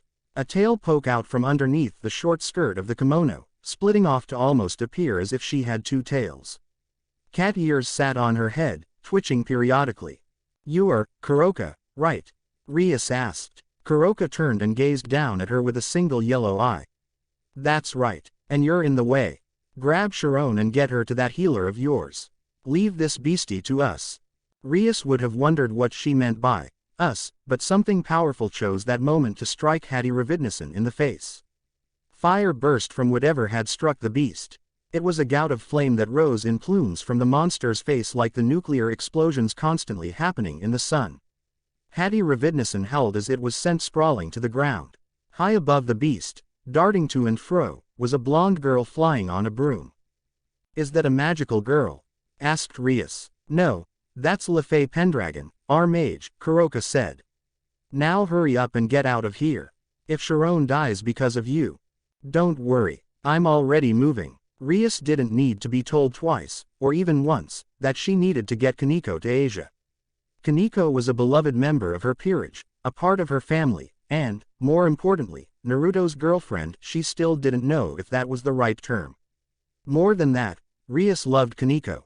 She had loved Kaneko before Naruto even showed up, and she would continue to love Kaneko regardless of what her relationship to Naruto was. She lifted Kaneko into a bridal carry. She ignored the way her rook's leg dangled from fibrous strands of muscle and, without even looking back at Kuroka and Lefay Pendragon, she took off toward the last known location of Asia and Issei. Kaneko groaned in her arms. Devil Ninja, Kiba, Kiba-kun. It was the feeling of a hand shaking his shoulder that jolted Kiba awake. He groaned, blinking in an attempt to make the blurriness in his eyes go away. It worked, albeit, it took a while. It was while he was getting his vision back that he realized someone was standing in front of him.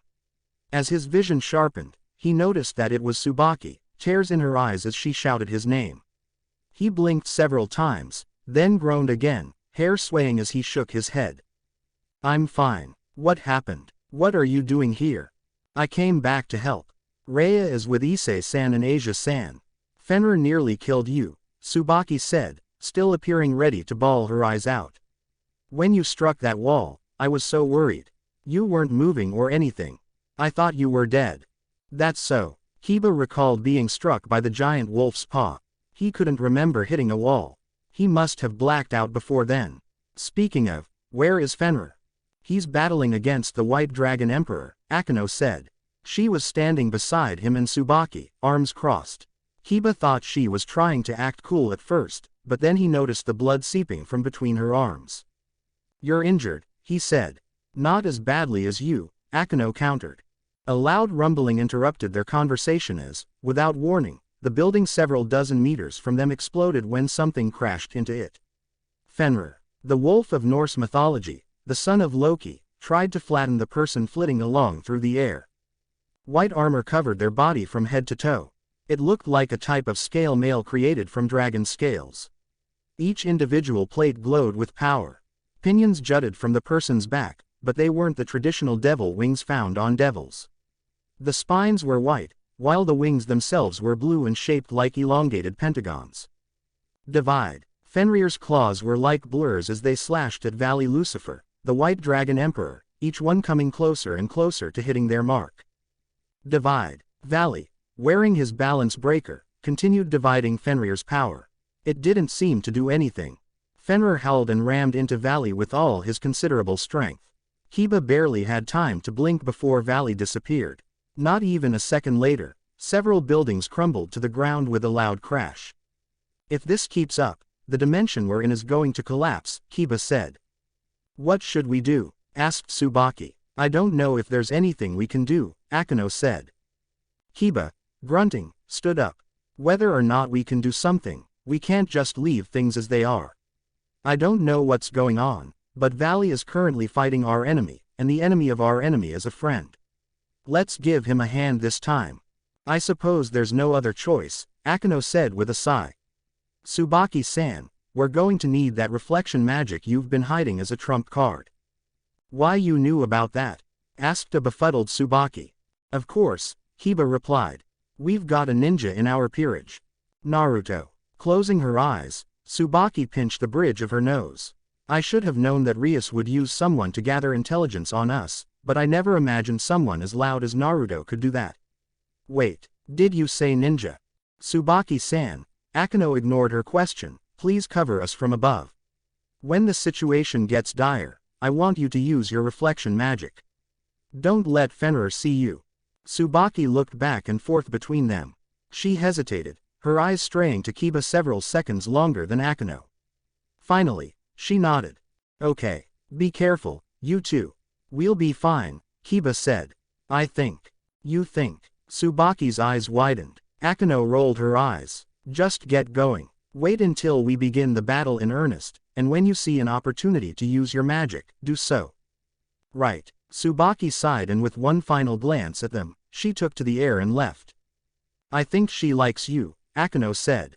Kiba contemplated that. You think so? Definitely. I didn't know that. That's because you're clueless. I'm not eyes, you know. Kiba joked before noticing the way Akeno flinched. He grimaced. Sorry. That was tactless of me. It's not your fault, Akeno said. Come on. Let's hurry up and give that White Dragon Emperor some help. Right. Their wings appearing from their backs, Akeno and Kiba took to the sky. Their destination, the place with the most explosions happening. Devil Ninja. Issei gaped at the wound on his chest. A sword was poking out of his back, but it wasn't a regular sword. Light emitted from it. It was a light sword, the kind used by exorcists of the church. Pain tore at his mind, ripping his ability to concentrate asunder. He couldn't even think of what to do. He could barely even breathe, it hurt so much. Something hard slammed into his back. The sword was torn from his body as he soared to the ground, tumbling along before stopping. Lying on his back, Issei thought he heard someone screaming his name. It wasn't until his ability to think returned that he realized someone actually was screaming his name, Asia, who was kneeling beside him while crying. Hang on, Aiz-san. Asia cried, her hands glowing as she used her twilight healing to fix him up. I'll heal you in just a second. Just stay conscious. Who stabbed me? Asked Issei with a groan. That would be me, a voice said from beyond Issei's feet. He raised his head and nearly gaped as familiar white hair, red eyes, and a maniacal grin appeared before him. A light sword in one hand and a gun in the other, the man standing several meters from him wore the black habit of a priest, though his combat boots looked out of place. Both sword and gun were also the kinds used by exorcists. This man was as familiar to him as his own hand. Fried Selzen, the insane ex-priest who had been killed during the Excalibur incident. You've been reincarnated, Asia gasped in shock. That's right. Fried's slasher grin nearly split his entire face in half as he spread his arms wide, as though preparing to hug them. I've become a shitty-ass devil like you. I normally would be upset by this, but I'm so thrilled about getting to see your disgusting fucked up faces that I don't even care. Now I get to kill all of you. I think I'll start with the little nun wannabe over there. He pointed at Asia, whose face had grown pale, though she didn't stop healing Issei until his wound was gone. Fried, Diodora growled, you will not touch Asia. She is mine, or have you forgotten? Clicking his tongue, Fried said, no, I haven't forgotten, your shittiness. I just let myself get overexcited. Whatever, Diodora said, look, just kill that filthy dragon. Sure, kill the dragon, I'll get right on it. Issei was feeling better now, Asia really knew how to heal. The pain was completely gone. He stood up, his boosted gear flashing. Boost. I see you're still using that shitty piece of sacred gear, Fried taunted. This shitty sacred gear is going to be shoved right up your ass. Issei shouted. Boost. Came the sacred gear, as if emphasizing Issei's point. Ooh, scary. How frightening. Fried pretended to be scared. The bastard. But you know, I don't see how you could possibly shove anything up my ass, when you're going to die here. Boost. Fried rushed at Issei with speed that exceeded his own, which meant he must have been reincarnated as a knight. That kind of sucked. However, this was fine. Issei had been sparring against Kiba for a while now, and Naruto was also stupid fast. Fried was moving quickly, but it wasn't so quick that Issei couldn't track him. Boost. Issei hopped back as Fried tried to slice him apart with that exorcist light sword. The man missed, not even coming close, though Issei could feel the air being cut. He brought up his gauntlet-covered hand and prepared for his own attack. Boost. That was enough. With his sacred gear boosted up to 5 times, Issei had enough power to unleash his currently primary attack. As his power swirled within him, he directed it to the front of his gauntlet, forming a crackling red orb, which he slammed his fist into.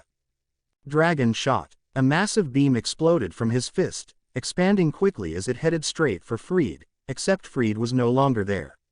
The dragon shot blew through the area. It smashed into several buildings and carved straight through like they were made of mud.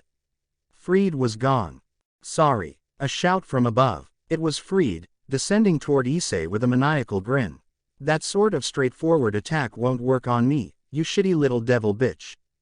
Clang. Issei grunted as he raised his arm to block Fried's sword strike. As light sword met boosted gear, sparks emitted from the squealing metal, and Issei's legs shook from the force of Fried's attack. As Fried landed back on the ground, he launched a kick at Issei, striking him in the stomach. Aiz-san, Asia shouted. As Issei held a hand to his stomach, which felt like a sledgehammer had slammed into it, he tried to think of a way to beat this guy. Surely, there must be something he could do. He had his whip, but that wouldn't work against Fried. He had his bilingual ability, but Fried didn't have boobs. He needed something that would not only boost his power, but also grant him speed. Asia, Issei said suddenly as a thought occurred to it. I need to ask you a favor. Asia was at his side in an instant. What do you need from me? Let me touch your boobs. Fway, your boobs. I need to touch your boobs. Issei held up his hands and wiggled his fingers. I want to poke in them nips. You mean in public? But Aiz-san. Issei clapped his hands together and bowed his head. I know I'm asking for a lot, but please let me touch your boobs. If you do, I'm sure I can win. Naruto had told Issei several times that his lust could be used to give himself a temporary boost of power.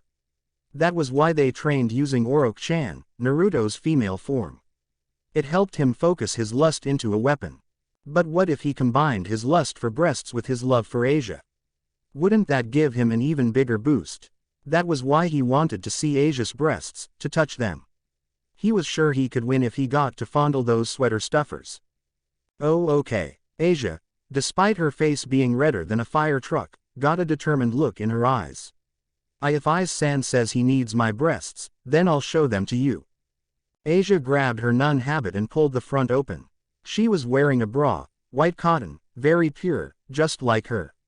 Her cute little breasts were resting snugly inside. Oi! Fried suddenly shouted. What the hell is this?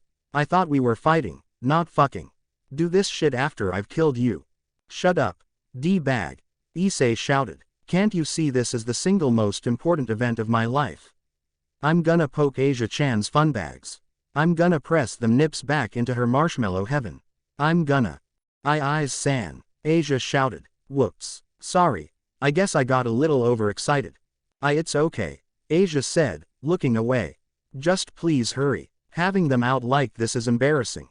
Right. He faced her again and raised his hands. I'm gonna poke them, okay. Her face turning an even darker shade of red, Asia nodded. Be gentle. Of course. Issei put his hands underneath her chest and pushed her bra over her breasts, revealing light pink nipples. They immediately stiffened as the cool air hit them. Hyen, Asia moaned. What are you doing? Diodora shouted. Don't touch her. She's mine. Shut up, limp dick. Issei shouted. Asia has never been yours. Diodora turned red with anger. Fried. Kill him. Kill him before he can lay a hand on my Asia. Whatever. Fried mumbled, readying his sword. Well, you heard the man. Sorry, but I gotta kill you now. Fried put on a burst of speed. Issei knew he didn't have much time left. He needed to act now. Without a moment's hesitation, Issei raised his hands, extended his index fingers, and poked Asia's nipples. They felt amazing. They were a strange combination of hard and soft. Even though her boobs weren't very big, they had a great shape, and as he poked her nipples, they sank into the marshmallow softness of her breasts. Eon, Asia moaned. That did it. Issei was done. A loud gong echoed within his mind. It was as though the heavens had parted before him and revealed the truth, or maybe the gates of hell were opening up since he was a devil. Either way, in that moment, Issei felt the all-encompassing truth that no one could escape from. Breasts were the best. Power exploded inside of him like an orgasm, except without him shooting his load all over the place. It was locked inside of him, a raging inferno of perverted energy that was just waiting to be unleashed. Yes, this was it. This was the ultimate power. The power of love and breasts, and a love of breasts. Welsh dragon. Balance breaker. Issei grinned as red armor covered his entire body. Pinions jutted from his back, not the black wings of a devil, but the leather wings of a dragon. His tail, which protruded from his butt, waved back and forth, whipping the air around to create miniature cyclones. This was his balance breaker. Boosted gear scale male. Well, now, Fried began as he took a step back. This might be a problem. A problem for you, maybe, Issei said. Now I'm really gonna tear you a new asshole. Fried gritted his teeth, but he was given no time to comment as Issei pushed off the ground and threw himself forward. As he kicked up dust behind him, he flew at a speed that not even Fried, now a reincarnated knight, could keep up with. The former exorcist didn't even have time to scream as Issei slammed into him like a demonic freight train. Satisfaction. Pure satisfaction. That was what Issei felt as Fried Selzen went flying. Of course, he didn't fly far. Issei launched his dragon tail at Fried, catching him before he could disappear and wrapping him up like a boa constrictor crushing its prey. Wait, you don't want to kill me. No. Issei charged up another dragon shot. I really do want to kill you. After everything you've done to Asia, to my friends and family, I'm not going to regret this. I'm not gonna regret shooting my load all over you. Dragon shot. No. With his scale mail enhancing his ability to several times what his power usually was, the blast unleashed from his dragon shot was nearly 20 times larger. Fried couldn't escape. The massive torrent of energy washed over him. Issei actually felt the douche nozzle's body dissolve, freeing up his tail, which did not suffer from being hit by his own attack. The energy died down. Issei took a moment to bask in his most glorious victory, until he noticed that the area around him, Asia, and Rhea was no longer the dimension that they had been inside of. He looked around. Several dozen meters out, Fenrir was beating the crap out of an armored individual who Issei recognized as the Dick Valley. Behind him in Asia, Saruorg Bale was pounding the crap out of another wolf. Issei didn't know the name of this one, while a Nekomata and some chick on a broom fought against yet another wolf. Freaking hell, he said. How many Fenrirs are there? I think there's only one, Asia mumbled. Those must be his children. I actually read about them when I was trying to learn about the other mythologies. That right, it made sense. He shrugged. He couldn't think about that now. Asia, Rias shouted as she flew down from the sky. Kaneko was in her arms. Issei tried not to vomit in his faceplate when he saw the state she was in. Asia, I need you to heal Kaneko. Oh, no, Kaneko. Asia was quick to begin healing Kaneko, who Rias set on the ground. As his girlfriend began working again, Issei heard several loud roars and looked up. That was when he saw something that he really wished he couldn't see. Circex, Gabriel, Michael, Azazel, Irina, and Baraquile were all fighting against 10 massive dragons. Meanwhile, high in the air above even them was a man with blue hair laughing like a loon. We are so totally screwed, he murmured in shock. Devil Ninja, Irina knew as the battle began that she was only getting in the way. She watched as Michael created spears of light all around him, launching them at the two Midgardstormer he was facing off against. Most of the spears were destroyed against the monster's thick hides. However, a few penetrate their scales and sank into the soft flesh underneath. Meters away and to her left, Circex had transformed into pure energy, his very presence now monstrous and causing the world around him to warp as he fought against 3 more Midgardstormer. Irina's teeth rattled and she wasn't even near him. He sent lances of powerful energy at the dragons, which roared as they did their best to avoid getting too close. While it looked like Circex surpassed both dragons in sheer power, the beasts were smart enough not to get near him, which meant they were in a stalemate. Circex and Michael weren't the only ones fighting. Both Azazel and Baraquile were doing their best to take down a pair of Midgardstormer themselves. However, they were neither as powerful as Circex nor as skilled as Michael. Azazel was being pushed back as he attacked Midgardstormer, a spear in each hand. Meanwhile, Baraquile was using lightning to attack Midgardstormer from a distance.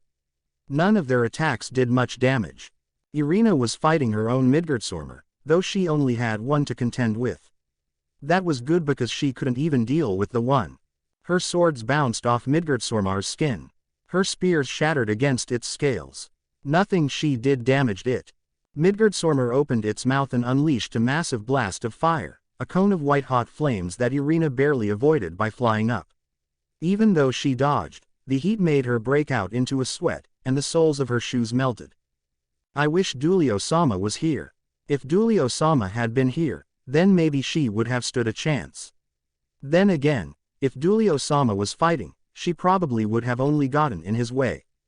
It was tough to swallow, but the longer she fought, the more Irina realized that she didn't have the strength to fight against foes like this. She was useless. Michael-sama had made a mistake when he chose her to be one of his saints. She was not worthy of being an ace. Irina realized moments too late that her head wasn't in the battle. A massive tail appeared in front of her, and she had no time to dodge this one.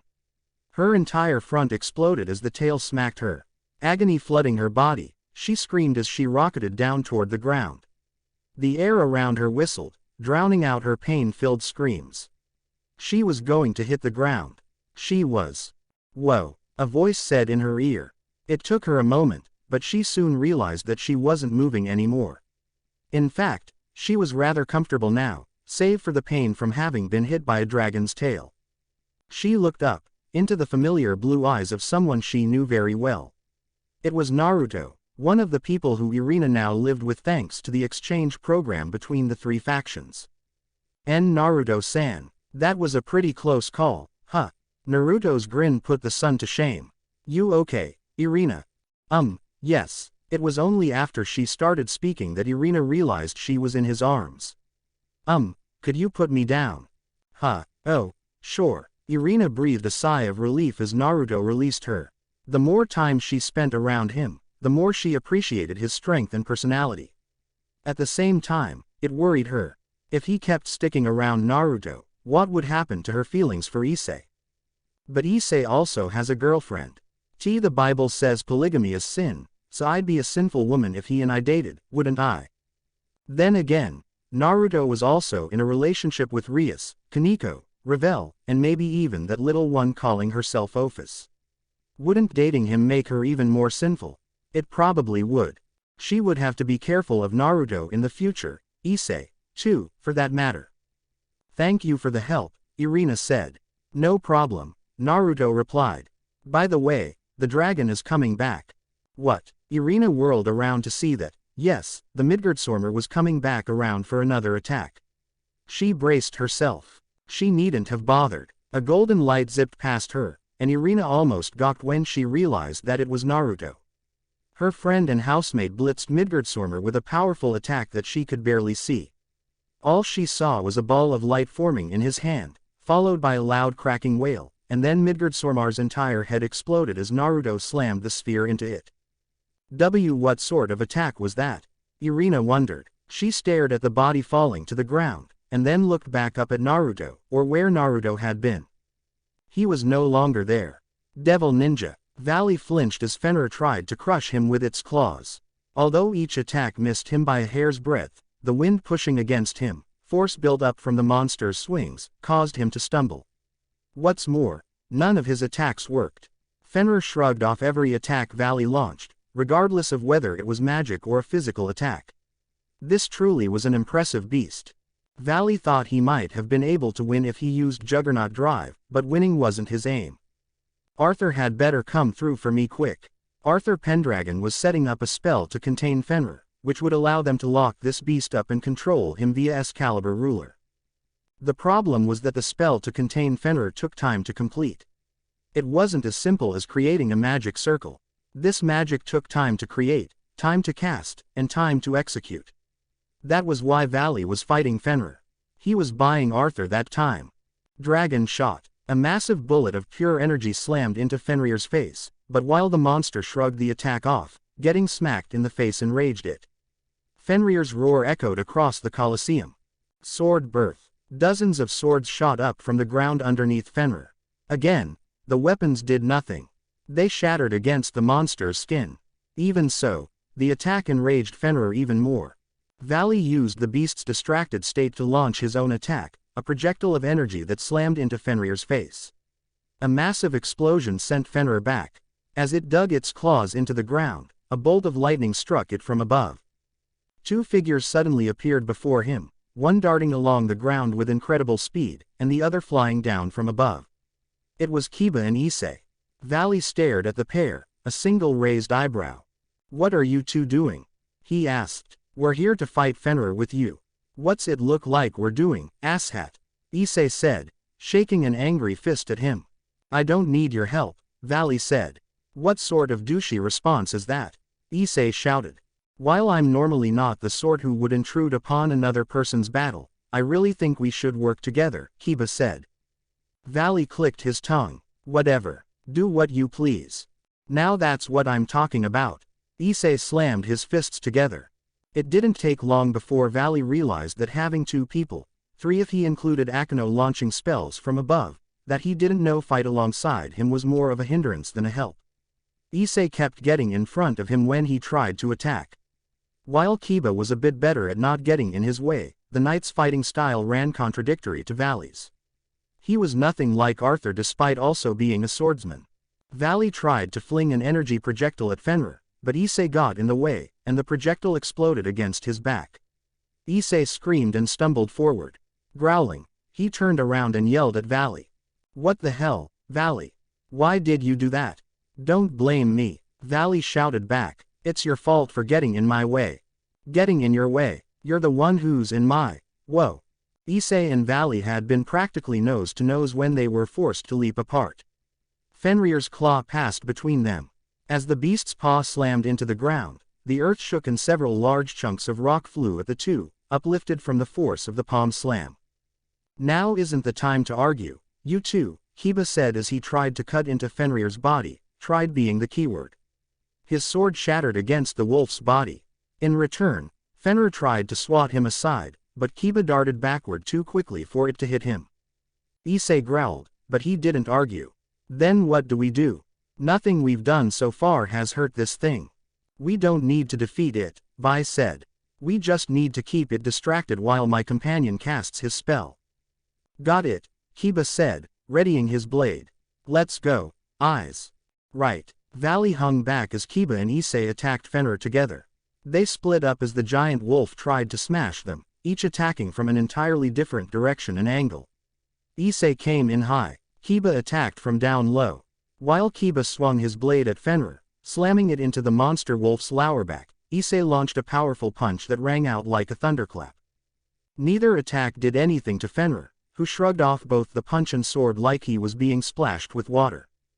This isn't doing anything, Issei shouted. Then it just means we need to try harder, Kiba said. Fenrir tried to smash into them, but Issei and Kiba leapt back, causing the beast to roar and try to launch an energy blast at him. Reflection. A large mirror appeared in front of the energy beam.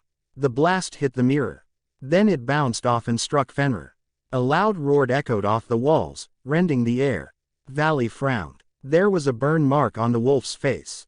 Kiba and Issei moved in again, launching a double attack that made Fenrir stumble back, although no discernible injuries could be seen outside of the one on its face. Wearing an intense frown, Valley waited until Kiba and Issei were out of the way. Then he launched a powerful kick that echoed across the Colosseum with a loud bang. Fenrir, who was smacked face flushed in the snout, reared back and took several staggering steps. The wolf shook its head. Snarling, it glared at Valley, whose only response was to smirk. This is my victory, he proclaimed. As though his words were prophetic, a magic circle appeared underneath Fenrir, who looked down in shock as several chains wrapped around it. The wolf struggled. It didn't do any good. Those chains were not the kind that could be defeated with sheer strength, and unfortunately for Fenrir, strength was all it really had. Soon enough, the monster was pulled into the portal that opened underneath it, disappearing from view. What just happened? Asked Issei, scratching his head as he landed next to Kiba and Valley. Nothing you need to worry about, Valley responded.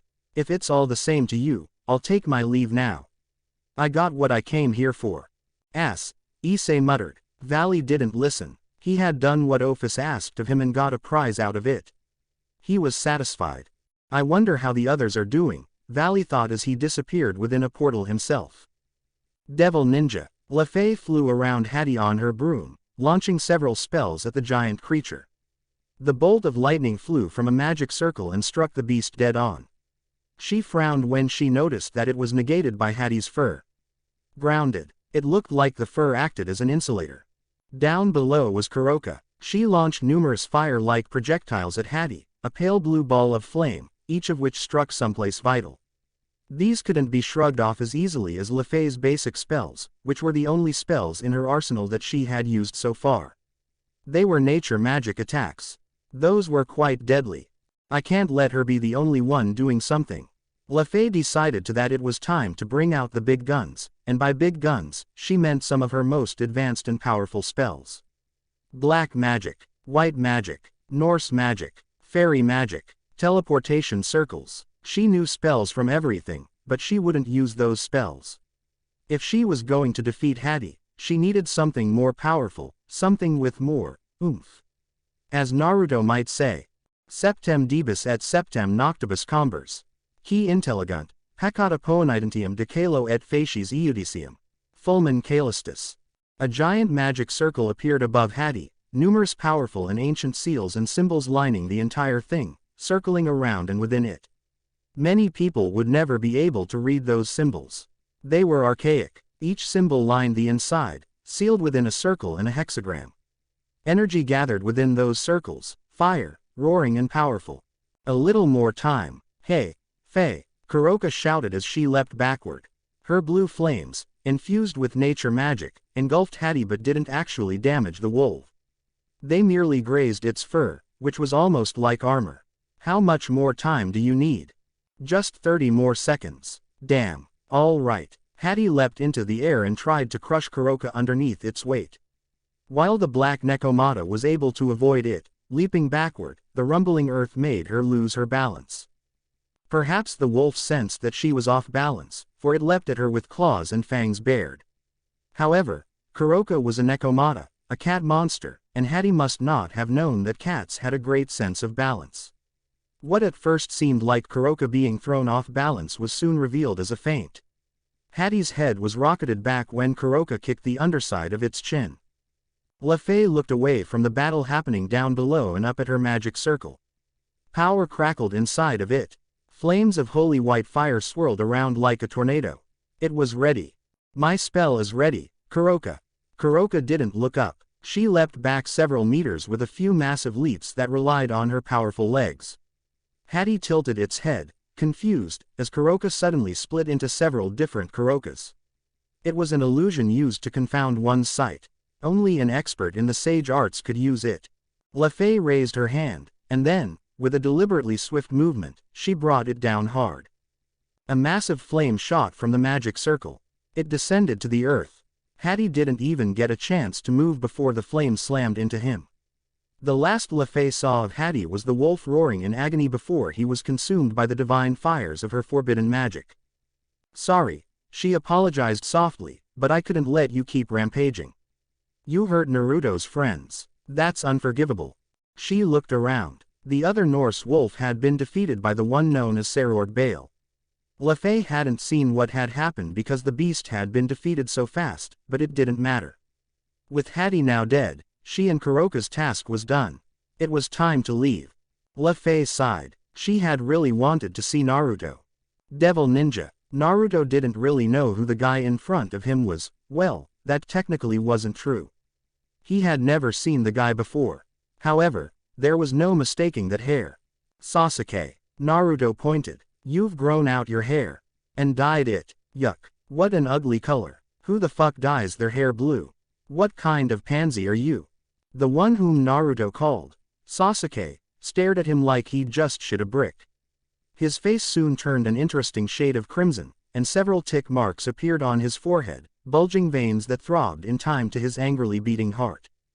I do not know who this Sasuke is, but I do not appreciate someone interrupting me while I look down on all the people who are trying and failing to defeat my minions. You even talk like Sasuke.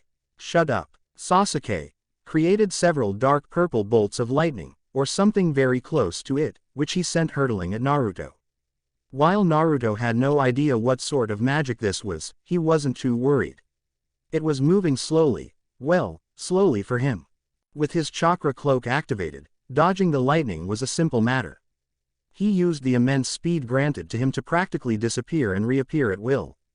To the average eye it would look like he was teleporting, but the simple fact was that it was just pure speed. The lightning struck the Colosseum down below. It exploded with enough force that even Naruto, several dozen meters above it, was pushed back by air currents. That kind of power was beyond the average devil. This guy must be Loki. As a god of Norse mythology, Loki was an extremely powerful existence. Naruto didn't know how powerful, however. That was the problem. Without knowing his opponent's capabilities, finding a way to defeat him would be difficult. Even so, he was positive in his ability to defeat Loki.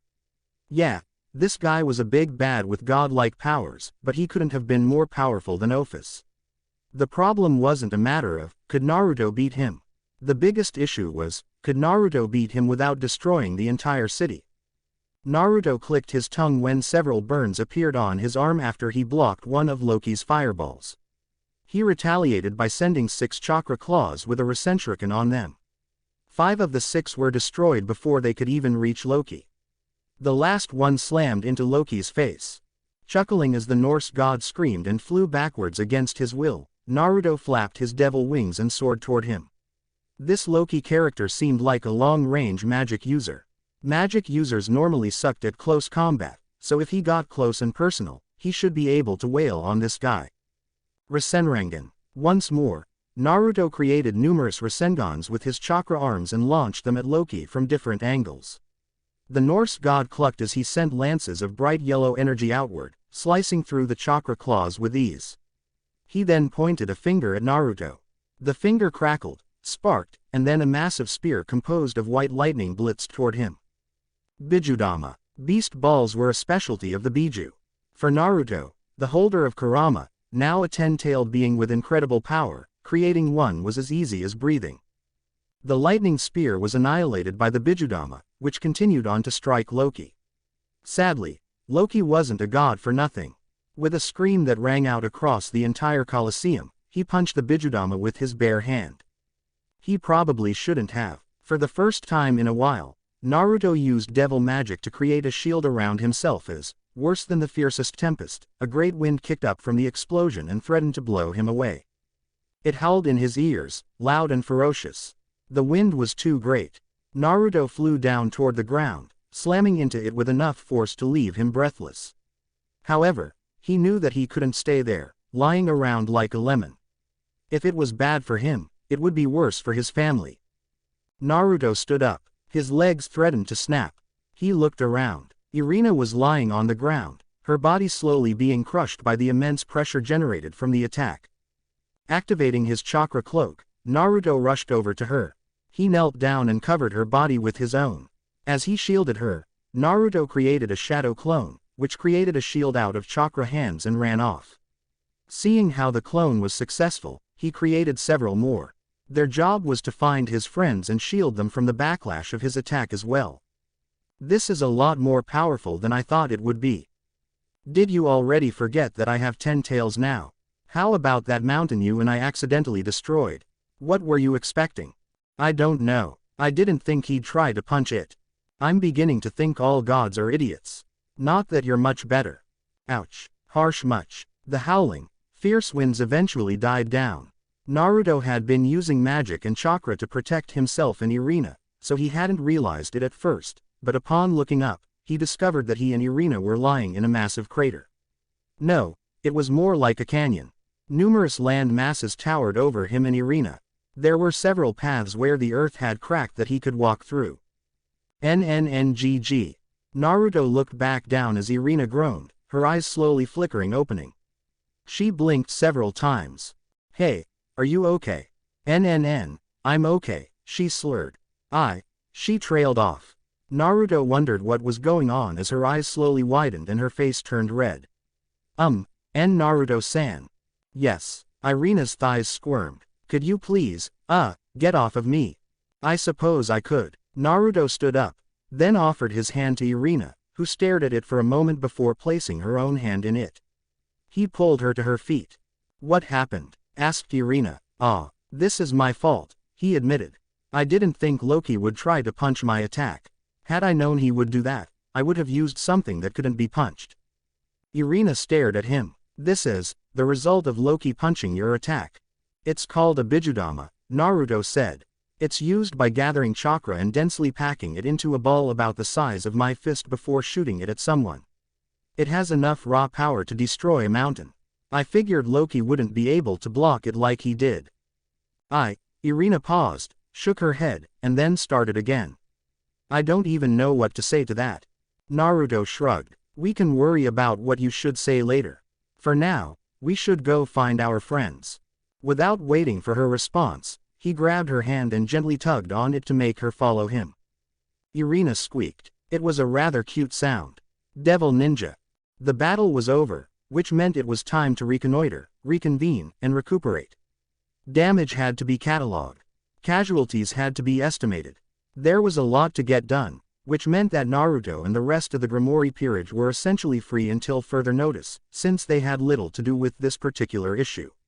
They were neither officials nor leaders. Let the adults handle the aftermath. Of course, just because the battle was over, that did not mean Naruto would get to rest. What were you thinking, Naruto? Using an attack like that in the middle of the Colosseum? Don't you realize we all could have died? Sorry doesn't cut it. Honestly, do you ever think about these things before you do them? Sometimes. That was a rhetorical question. Naruto was kneeling on the ground inside of his and Rias's bedroom in the hotel that Rias's peerage was staying in. He was getting a verbal reaming from his girlfriend, master, probably future wife. Of course, he understood that he actually did deserve this. He hadn't really thought about how strong his Bijudama had become, but he should have. It was obvious. Who else the hell destroys entire mountains on accident just by releasing their power? Kaneko, Ravel, and Ophis were conspicuously absent. So he knelt there, knees on the floor, hands against his knees, and silently listened as Rias ranted until she ran out of breath. It took a while. By the time she was finished, her face was flushed red, and she was huffing as she sucked in oxygen. Feeling better? He asked. No, Rias said, regaining her breath. In a move that was as sudden as it was surprising, Rias grabbed him by the lapels of his jacket. She hauled him to his feet and kissed him. It was an intense kiss filled with anger. Naruto wasn't particularly bothered by this. He kissed back and soon discovered something wonderful as Rias all but threw him on the bed and tore his clothes off. Angry sex was pretty awesome. Naruto remembered Jiraiya once telling him about angry sex. He hadn't really listened at the time, though he did remember his perverted sensei extolling the virtues of a good, hard fucking while a woman was angry. Well, Jiraiya was right this time. Rias was normally quite docile in bed. She preferred being on bottom as opposed to being on top, often letting him do whatever he wanted to her body. It was always Naruto who was in charge. She just went along with it. Not this time. This time, Rias was on top. Her kisses were filled with fire, commanding and bold. If it weren't for the fact that he was perfectly willing, he would have said she was raping his mouth. Likewise, she wouldn't let him touch her. She did the touching. Every time he tried to do something, she swatted his hands away before resuming her own activities. Her own hands were reinforced with her powers of destruction, so they kind of stung when she hit him. Naruto loved being the more commanding one in bed, but even so, he couldn't deny that a domineering Rias was pretty fucking hot. It wasn't long before Rias spent all of her anger. It seemed that angry sex was not only demanding, it also took a lot of energy. She barely lasted 15 minutes before she was spent. Feel better now? Naruto asked. Much better. Rias sighed as she nuzzled her face against his shoulder. Now that she'd spent all her anger, she was being awfully affectionate. So, Naruto began. So, what? Asked Rias. About the Colosseum, are they gonna fix it? Rias shifted some more, trying to find a comfortable position as she spoke. They haven't decided yet, but I don't think so. You can't fix what isn't there. Naruto's Bijudama hadn't just damaged the Colosseum. It had annihilated the Colosseum. There wasn't a single brick left. The entire structure had been destroyed, utterly wiped out right down to its molecular constituents. Erased. All that remained was the canyon that had been created by the backlash from Naruto's attack, a testament to the power that Kurama now possessed. On a side note, the silver-haired Valkyrie he had fought was now in the hospital. It seemed she had been put into a coma after he ripped off the mind control device. He would need to analyze it with Kurama. Speaking of, to think we didn't even use a 1/100th of Kurama's power. It was almost frightening how much power Kurama now had at his disposal. Having absorbed Kagaya and the other Biju, Kurama was on par with Ophis in terms of sheer limitless energy, a fact that greatly intrigued Ophis and the main reason she had kidnapped him in the first place. I guess so. What about injuries? He asked. Rias hummed for a moment. There were a few injuries, but fortunately, they were minor. My brother, Lord Michael, and Azazel were able to shield Sona's and my peerage from incurring further damage. What injuries there were all healed by Asia. Ravel also managed to escort all of the civilians to safety, and I hear Rainier even helped protect them when several Norse warriors tried to ambush them. Ravel. Naruto smiled. She's very good at managing others. She is. Can I ask another question? Why are you letting me date Ravel and Kaneko? Your real question is, why am I allowing you to have a harem, right? Yes. Polygamy was an accepted practice in the underworld. Even so, no one wanted their significant other to be with someone else. He was sure that if their situations had been reversed, he would not want Rias dating, sleeping, or otherwise being intimately involved with another man. Her actions were incomprehensible to him. Rias didn't speak for several seconds, but that was fine. He knew she was gathering her thoughts. While she decided on which words to choose, Naruto spent that time caressing her hips. As a king, I must consider the feelings of my peerage. A good king always takes her peerage's thoughts, desires, and emotions into account. What's more, I am a Grimoire, and for us, our peerage is a part of our family. I love you and Kaneko, so of course I'm going to let her be with you. I want for her happiness as much as I do yours. As for Revel, Rias, Naruto prodded when she trailed off. Sorry. Rias shook her head. It's not really my place to say. Suffice to say that Revel, as a rook, has given up her title as heiress to the House of Phoenix.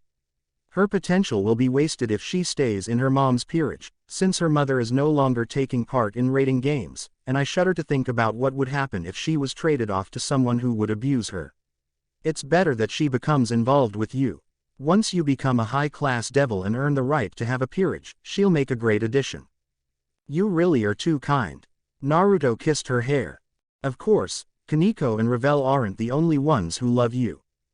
Naruto paused. They aren't. Partially sitting up to look at him with an incredulous gaze, Rias said, "Don't tell me you haven't noticed the looks that Irina has been giving you." "I did notice them, but I thought she was just being curious," Naruto admitted. "Doesn't she like eyes?"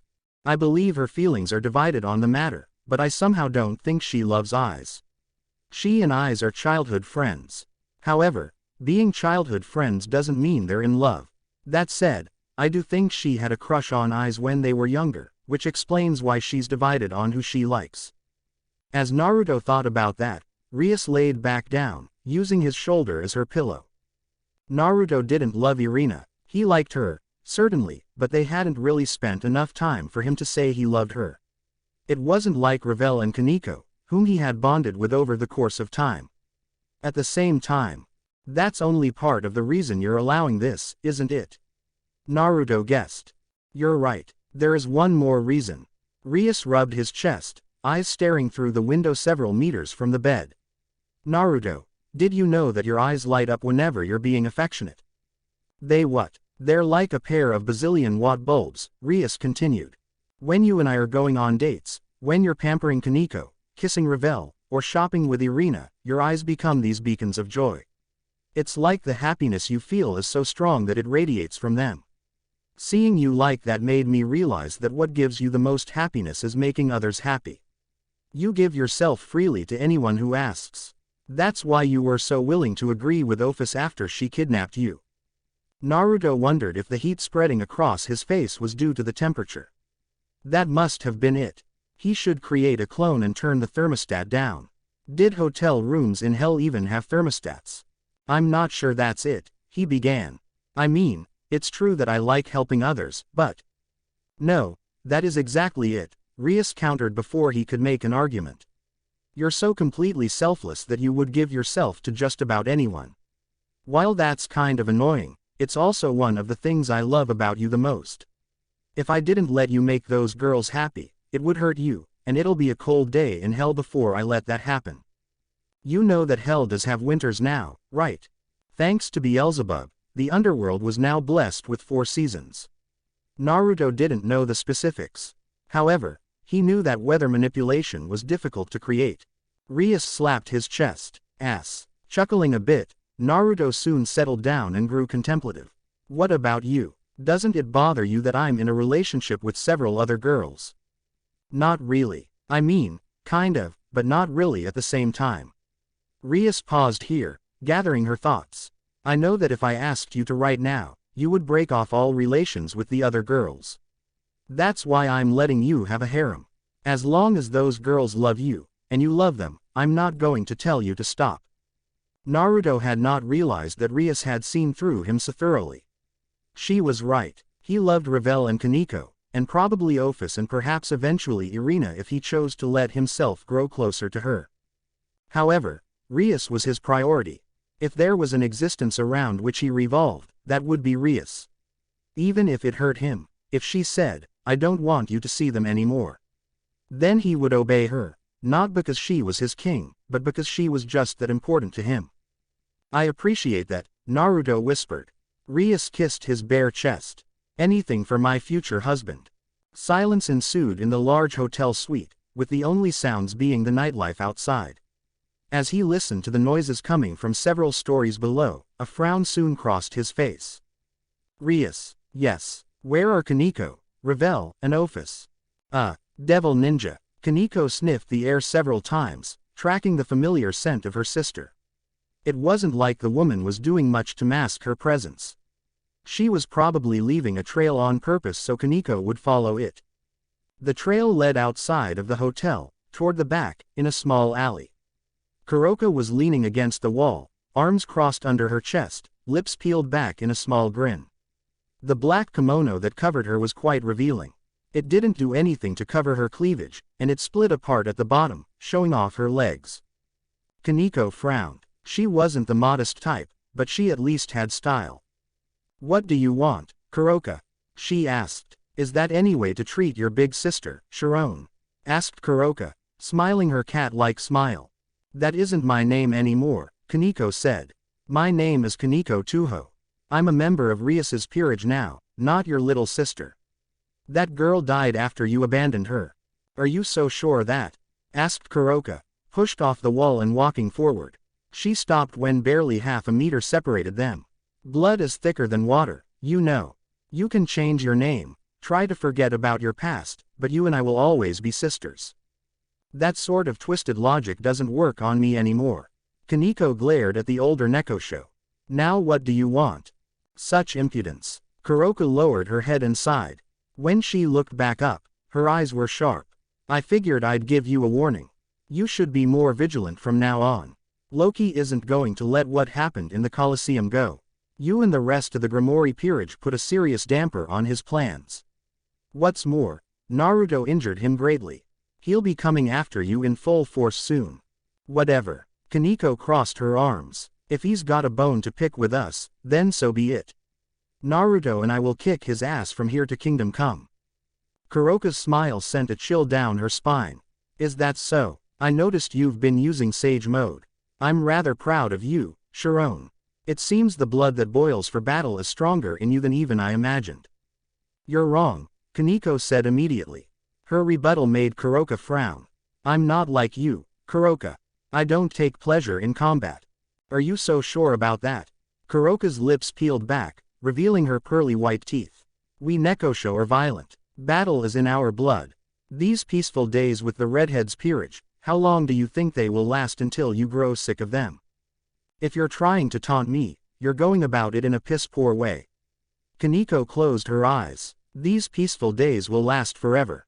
Rias Bucho, Naruto, and even Ms. Kentucky Fried Chicken. Kuroka blinked. Kentucky Fried Chicken. Even if the world finds itself at war, I only need to be with those three for my life to be at peace, Kaneko continued. They bring me a peace that you never could. You've become quite mouthy, but that's okay. Kuroka waved her hand and a purple portal appeared behind her. One day, you'll come to understand that we Nekosho can't live without violence. I'll be waiting for when that day comes. As Kuroka disappeared into the portal, Kaneko continued to frown at the spot where her sister had vanished. That meeting had been strange. Kuroka had warned her to be careful of Loki, and then taunted her about the nature of their species. What was up with that? Stupid sister, Kaneko murmured. That day will never come. Devil ninja. Ophis sat on top of the hotel building, her legs dangling off the ledge as she stared at the city below, watching the people as they moved. The capital city of the underworld was a bustling place filled with noise. It used to bother her. This noise had always been annoying. She used to hate it. For some reason, it didn't bother her as much as it used to. It must be Naruto. Naruto was an oddity that she knew nothing about. He'd come onto the scene randomly, appearing like a storm. She'd felt his power across a vast distance and decided that she was going to have him help her reclaim the dimensional gap from Great Red. To that end, she'd asked Team Valley to bring him to her. They had. However, in exchange for his help, he had asked her to live with him. She had agreed. It didn't matter to her where she lived right now. So long as she reached her end goal, kicking out Great Red from her home, nothing else mattered, or so she had thought. A presence appeared behind her. I thought I might find you here, a voice said. Valley. She didn't look at the White Dragon Emperor as he walked up to stand beside her. I thought you had already left. I decided to stick around for a while, Valley said. You seem to be enjoying yourself. I am not sure what you mean by that. I've been watching you, Valley continued. You smile a lot more when you are with Naruto.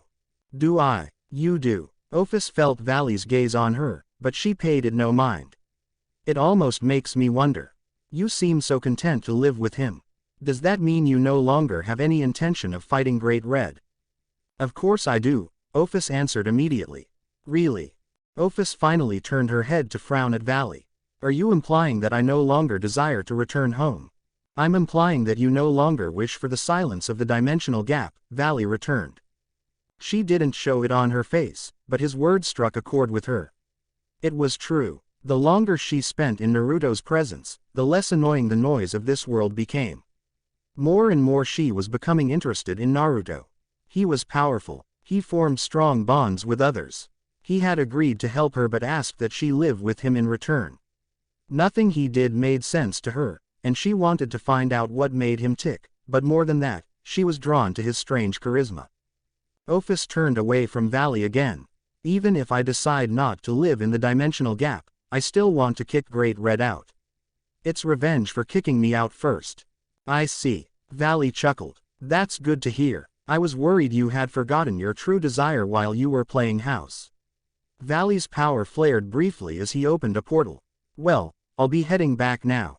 I'm sure the others have already returned, and I have a new wolf to break in. With that, Valley left, and the noise of the city was, once again, the only thing Ophis could hear. She didn't mind. Devil Ninja. AAAHHHNNN.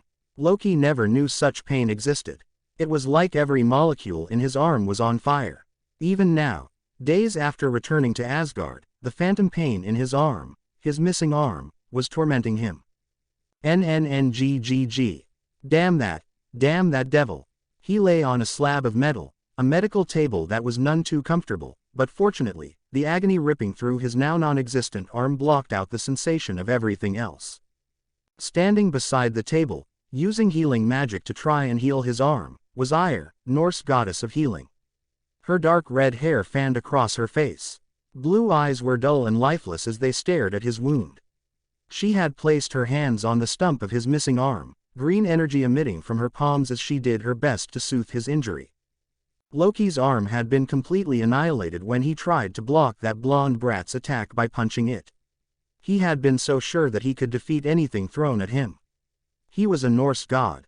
He wasn't like those inferior creatures from Christian mythology.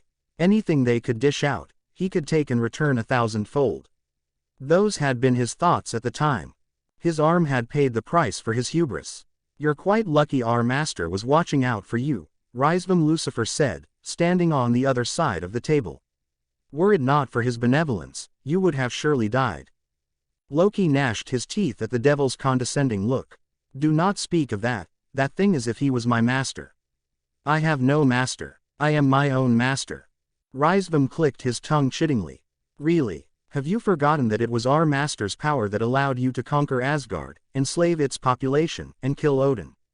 Without him, none of this would have been possible. He is your master, whether you want him to be or not. Loki would have growled, but he was in so much pain that he couldn't muster up the strength to do anything else. He hated to admit it. He hated the idea of being on another person's leash again. However, it was true that everything he'd accomplished had only been made possible because of that thing called itself the true leader of the Chaos Brigade. A shudder passed through him as he thought of that man, that monster, whatever it was. He still remembered his first meeting with that being. He still recalled the fear he felt as the being's power washed over him. It had been like drowning in a sea during a storm. Of course, our master did not save you merely out of benevolence, Rizvam continued. He expects you to pay him back. What does he want from me? Loki asked in a growl. Oh, nothing much, Rizvam smiled. He just wants you to force Naruto to use Sage Mode more. You didn't accomplish that this time, but he's sure you can do it, if you try hard enough. Loki knew of Sage Mode, but he didn't know why this master wanted to make the blonde brat use it. There was something odd about that. However, he could think on it later. Fine, Loki said. Tell your master that I'll force the brat to use Sage Mode. Good. I'll report that to our master. Loki snarled as Rizvam disappeared through a portal.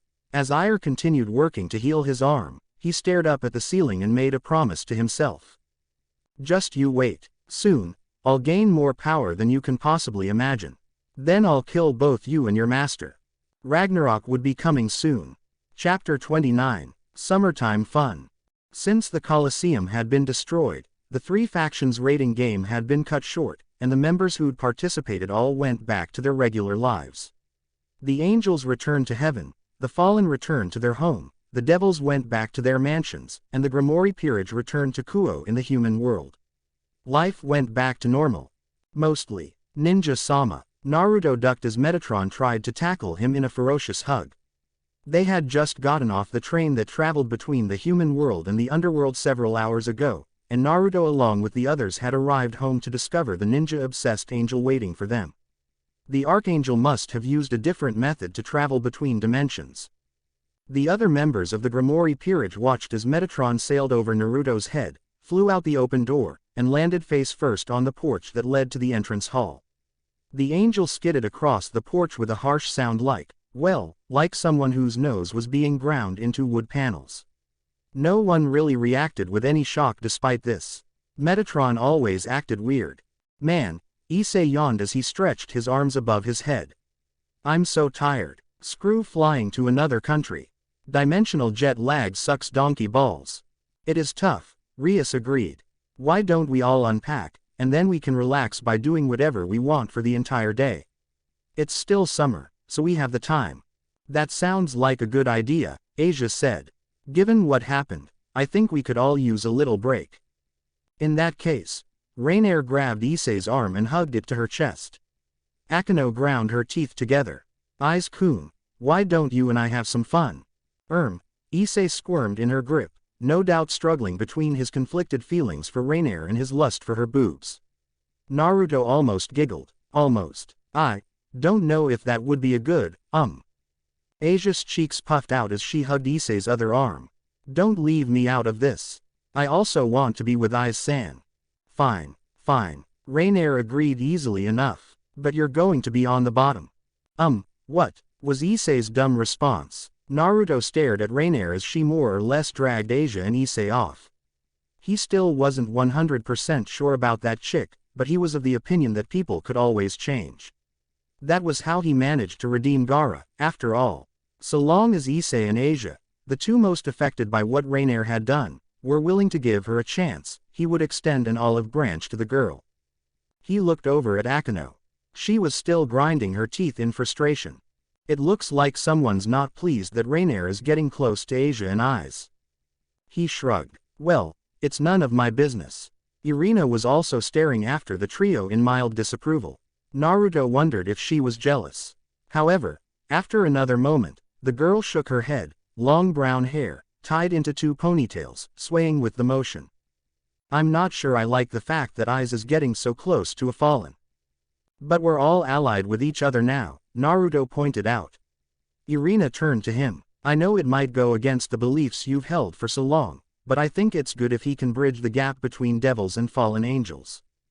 Irina's eyes went wide, but then she turned away, presenting her back to him. Naruto noticed, absently, that she had placed her hands behind her back, and she was playing with her fingers. I guess you do have a point. It would be nice if we could all get along. She paused. Do you think angels and devils can also become that close? What do you mean? Naruto tilted his head. I thought we were already close. Right. Irina squeaked. You're totally right. We are. Ha ha ha. Silly me. She coughed into her hand. Anyway, I think I'm also going to unpack. With her luggage in hand, Irina walked off with a wooden gate. Naruto remembered his conversation with Rias the other day about his polygamous relationship with her, Kaneko, and Ravel. Irina was another potential partner, supposedly, but he still wasn't sure if he should let anything happen there. After all, she was Issei's childhood friend. Just because they are childhood friends doesn't mean something will happen between them, Kurama interrupted his musings. It doesn't, Naruto agreed. At the same time, I'd like to make sure there are no feelings between them before I do anything with Irina. It would be best if we just stay friends for the time being. Suit yourself. A tug on his sleeve made Naruto look down at Kaneko, who, after latching on to both him and Revel, began dragging him down the hall. What do you think you're doing? Revel squawked. Come on, Kaneko said. You two are going to help me unpack. You can't just demand people to help you, Revel shouted, and I have my own unpacking to do. Kaneko didn't listen to her. Naruto sighed. Then he frowned when a new weight was added to his shoulder. He looked up to find a pair of obsidian eyes staring at him. What are you doing? Naruto asked Ophis, who sat on his shoulders, playing with several locks of his hair. Since the cat decided to drag you off before I could, I decided that this was the best course of action. Sitting on my shoulders. Yes, Naruto. I had no idea you were a lolicon. Can it, Fox? With an immortal dragon girl sitting on his shoulders, a blonde Ojo-sama arguing with a lowly Nekosho, and a furry snickering inside of his gut, Naruto realized that Ragnarok was the least of his problems. Devil Ninja. Rias watched as Naruto was dragged off. She wondered if it was natural that she didn't feel all that jealous. Yes, she did want to have Naruto to herself, but she couldn't feel jealousy or hatred or even mild annoyance at the other girls who wanted Naruto's affection. It was weird, if she was being honest. Rias felt like she should have been more possessive. However, seeing the smiles on the other girls' faces made it impossible for her to get angry. I'm growing soft. Ignoring Metatron, who was bawling his eyes out on the porch, Rias turned to Akeno. Her queen was furrowing her brow and glaring at the place where Asia, Issei, and Rainier had disappeared to. Are you all right, Akeno? She asked. I'm fine, was the immediate response. If you were fine, I doubt you would be glaring so intensely. Rias paused. Does it bother you that much? Akeno stopped glaring and turned her head. It doesn't bother me at all. Liar. Rias withheld the urge to shake her head, grabbed Akeno by the hand, and pulled her along behind her. Akeno looked curious, but she didn't resist as she was dragged into the living room. They moved over to the couch. Rias pushed her friend until she was sitting down. Stay there, she said before heading into the kitchen.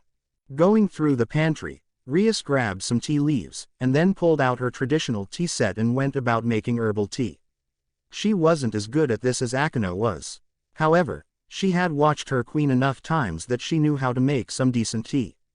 She came back in with 2 ornate cups balanced on a pair of small plates, which she set down on the coffee table before sitting herself next to Akeno. Drink, she ordered. Akeno obviously knew better than to disobey when she got like this. She lifted the cup to her lips and took a sip. She paused, then took another sip. This is good, she complimented. Thank you, Rias said, also taking small sips of her own tea. They didn't speak for the longest time. Rias wouldn't force Akeno to speak if she didn't want to.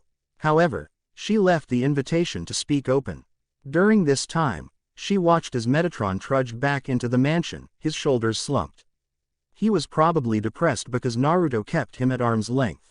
It was weird for an angel to be so obsessed with a devil, but Metatron was apparently willing to ignore that if it meant being close to a ninja. I think I've made a terrible mistake, Akeno said at last.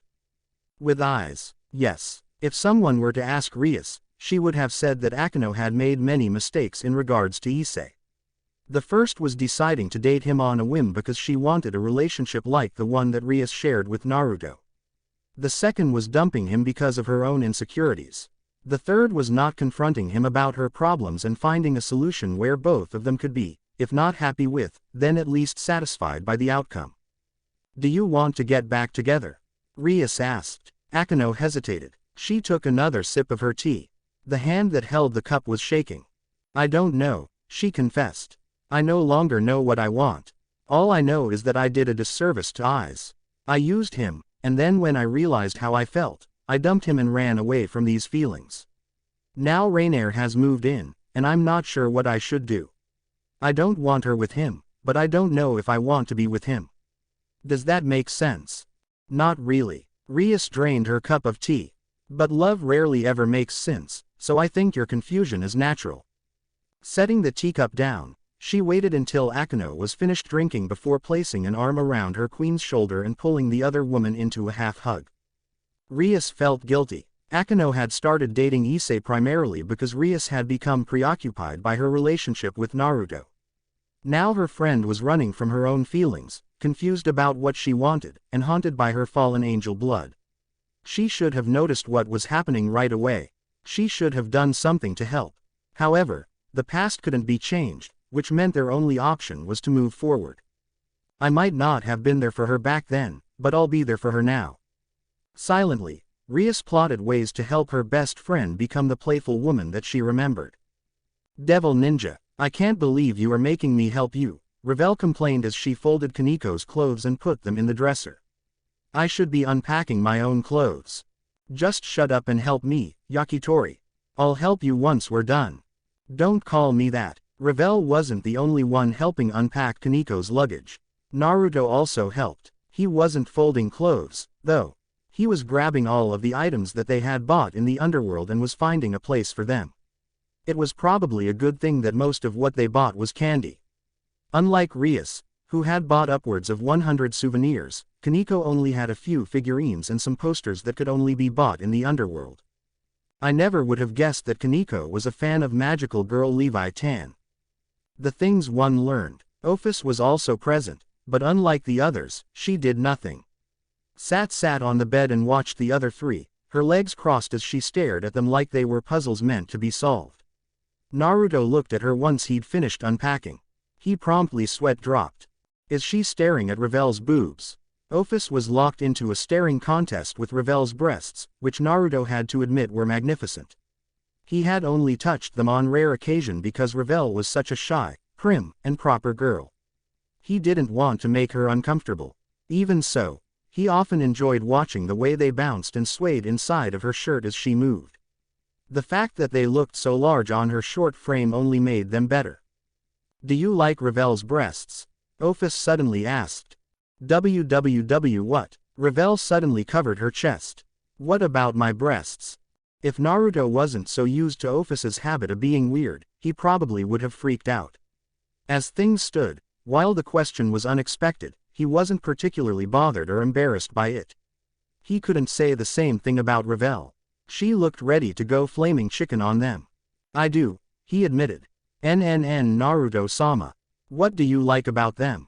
Ophis asked. Everything, Naruto said. Steam poured from Revel's head as her face reached the brightness of a sun. However, if you want specifics, then I think their size, shape, and firmness are amazing. Www what you saying? Revel demanded, only to shriek when Kaniko pulled the girl's hands away from her breasts and got in so close that her nose was practically touching Revel's boobs. Kaniko, let go of my hands. Kya. Kaniko placed her hands on Revel's breasts and began to rub and squeeze them, smashing them together and pushing them apart. Revel's shirt wrinkled as Kaniko fondled the blonde's mountainous mammaries. Naruto had to adjust himself. I do not see what is so great about these breasts, Kaniko muttered as she pushed Revel onto the ground, straddled the girl's waist, and resumed her fondling. Though I'll admit Rias's boobs are amazing, boobs are really just large globs of fat, and Revel's aren't even that big. Konik. Kya, stop that. Revel tried to push Kaniko off of her, but Kaniko was a rook, and her physical strength far exceeded Revel's. These breasts are obscene, Kaniko muttered as she kept squeezing and squeezing and squeezing, until Mount Revel erupted. I said enough. Whoosh. Naruto and Ophis remained where they were as Kaniko stopped fondling Revel. While the Nekosho blinked several times as if confused, the Phoenix girl was breathing heavily, shoulders heaving and her face flushed scarlet. Kaniko. Yes, Naruto. You know, your head, it's on fire. I know. Oh, right. So, are you going to do anything about it? You know, like, run around and scream or something. Yes, I was just getting to that. There was a 2-second pause. Wah, my head is on fire. Kaniko leapt to her feet and ran out of the room. Naruto stared at the now broken door, which Kaniko, in her rush to find something to douse her head with, had completely busted down. The door was barely hanging off its last hinge, swaying back and forth with an ominous creak. He waited for 1 second. 2. With what sounded like a death cry, the hinge, unable to maintain the door's weight, finally fell down. Huh, I don't think I've ever seen Kaneko act like that before. Naruto turned to Revel and held out a hand. You okay? HMPH. Revel turned her nose at him. Some boyfriend you are. Why didn't you help me? I would have, but honestly, I was too busy trying to stop myself from getting aroused, Naruto admitted. Revel paused. Her face turned pink. She turned her head, just a little, and peeked at him from out of the corner of her eye. That, you were, she turned on watching Kaneko TT touch my breasts. Would you be upset if I said yes? And no, Revel mumbled. Of course not. You are a man, after all. I know that men have urges like that. Yeah, silence filled the air. He wouldn't say it was stifling, but he also was acutely aware of Revel's presence, and it somehow made him embarrassed. Naruto wondered what he should do to break it. He wanted to say something, but he didn't know what he could say. Naruto-sama. Glad that Revel was the one speaking first, Naruto responded. Yes. Do you, would you like to touch my breasts? Naruto paused. Revel was currently wearing a pink off-the-shoulder shirt, jean shorts, and sandals. They looked good on her. However, in that moment, Revel had pulled her shirt down, revealing her breasts, covered by nothing more than a basic white bra with cute pink frills. He wasn't the only staring. Ophis was also looking at Revel's boobs. Naruto, however, could only pay her a moment's attention before all of his focus was on Revel. Can I, if you want, Revel said, looking away. Just be gentle with them, okay? Naruto nodded absently as he knelt down in front of Revel. He didn't think she could blush anymore, but her cheeks were suddenly lit aflame at their new proximity. Most of his focus was on her boobs, however.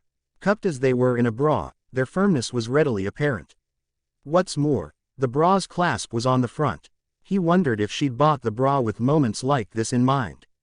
Aren't you going to unhook my bra? Revel asked. Yeah, I'm sorry, I was distracted. Naruto reached out and undid the clasp. With the bra no longer confining them, Revel's boobs bounced free. They didn't jiggle quite as much as Rias's chest, but they had a springiness to them that the redheads lacked, probably because they were smaller. Your bra is very cute, by the way. Thank you. Revel's words, interrupted by a soft gasp, were halted because Naruto had placed his right hand on her left breast, pushing aside her bra. Revel's breasts were large enough to fill his entire hand and have some left over. They weren't like Rias's breasts, which were so large his finger sank into them like they were water balloons. Revel's were a lot firmer. They're just as sensitive, though. Her nipple had already grown stiff against his palm. Revel bit back another gasp as Naruto rubbed her breast. Her thighs squirmed as his thumb brushed against her nipple. Revel bit her lip, which stifled a moan that wanted to escape when he tweaked her pink nipple between his fingers. She was really responsive. Naruto hadn't noticed it the few times he'd fondled her breasts because he'd been busy plunging his tongue into the depths of her mouth, but now that he was focused solely on her chest, he noticed that she was a lot more responsive than he had assumed. I want to suck on them. He looked at Revel's face. Her cheeks were still lit up in a prominent blush, but it seemed less like it was from embarrassment and more from arousal. He looked down. Yep, her jeans were growing damp. Not only was she blushing, but her breathing had grown quite heady. Her panting, rasping breath was stifling moans and gasps that threatened to escape. Would she mind? He should probably ask for permission before taking this any further. Revel was a very proper young lady. While he believed she enjoyed his spontaneity, it was always important to make sure he wasn't doing something that would make her uncomfortable. Before he could ask anything, however, Ophis suddenly appeared right next to them, cheeks in her hands as she squatted before the two. It was such a sudden, startling shift that Naruto and Revel practically fell on top of each other in their shock. Can I also touch them? Ophis asked. Revel was, oddly enough, the one to recover first. Absolutely not. Her shout echoed across the mansion. Devil Ninja. It was later at night, after the sun had gone down and the moon waxed across the sky, and Rias was still awake. Naruto was dozing in their bed. So was Kaneko, who had crawled in after Naruto had fallen asleep.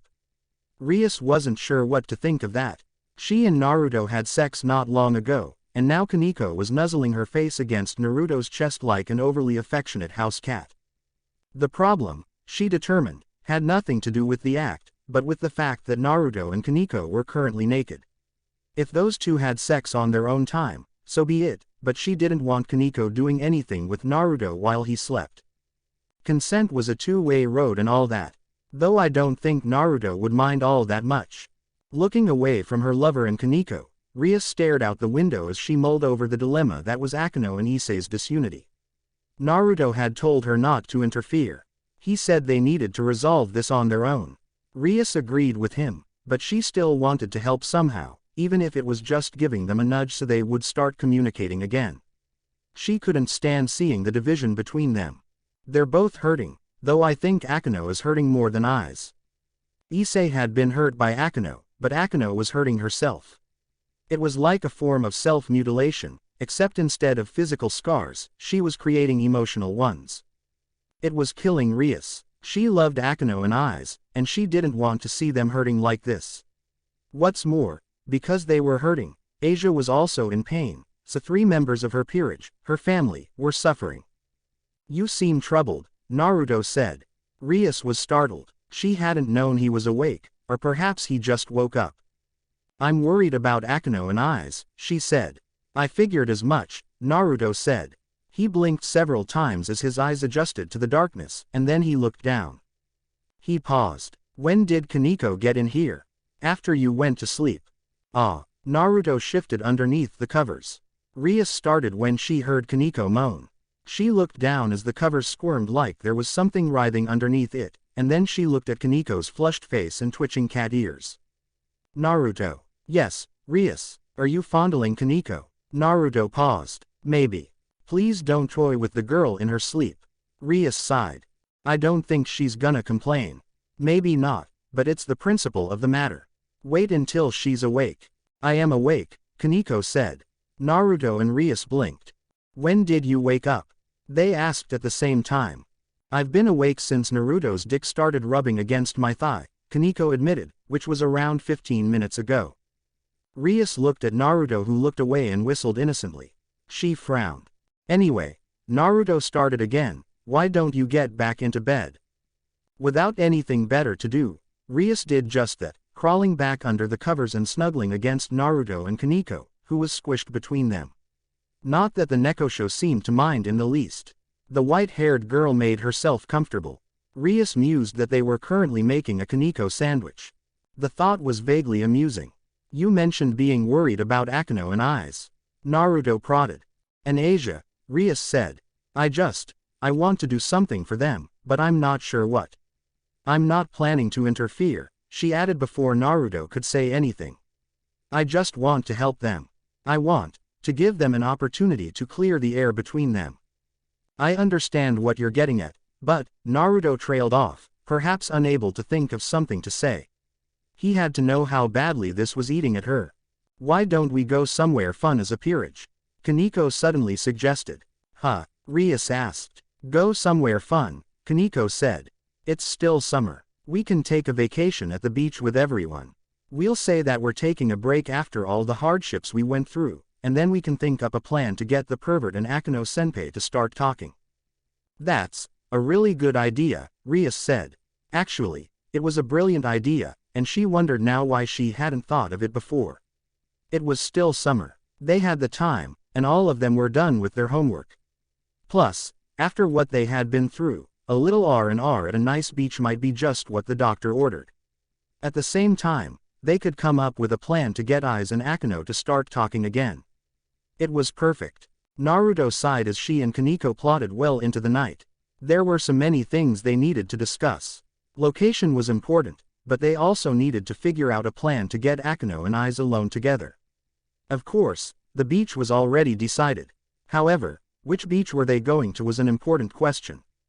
Somehow, he began, I'm beginning to feel really bad for Akeno and Ise. Rias and Kaneko ignored his grumbling. This was for love. Devil Ninja. When Rias Gramori decided on something, she certainly didn't do it half-assed. That was the only thought that Naruto had as he, the rest of the Gramori peerage, Irina Shido, Ravel, Ophis, Rainier, Metatron, and Azazel rode on a bus that was headed for the beach. Apparently, not only did the Grimoire family own a vacation manor up in the mountains, but they had a home by the beach as well. Metatron and Azazel were up front. Azazel was driving. Metatron had demanded that he be the one to drive, but when Azazel asked if he had a license and Metatron replied with silence, the argument had ended and the Fallen took the driver's seat. The Archangel was sulking in the front. Rias was sitting with Asia, oddly enough. Her excuse had been that she didn't get to bond with her, cute Asia-chan, often enough and wanted to take this time to grow closer. Naruto knew the real reason she was doing this. He turned his head. Out of the corner of his eye, he saw them, Akeno and Issei. The poor pair were sitting in the back, away from everyone else.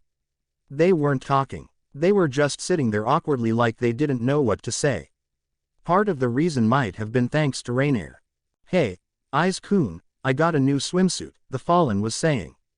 Would you like to see me in it? Well, I.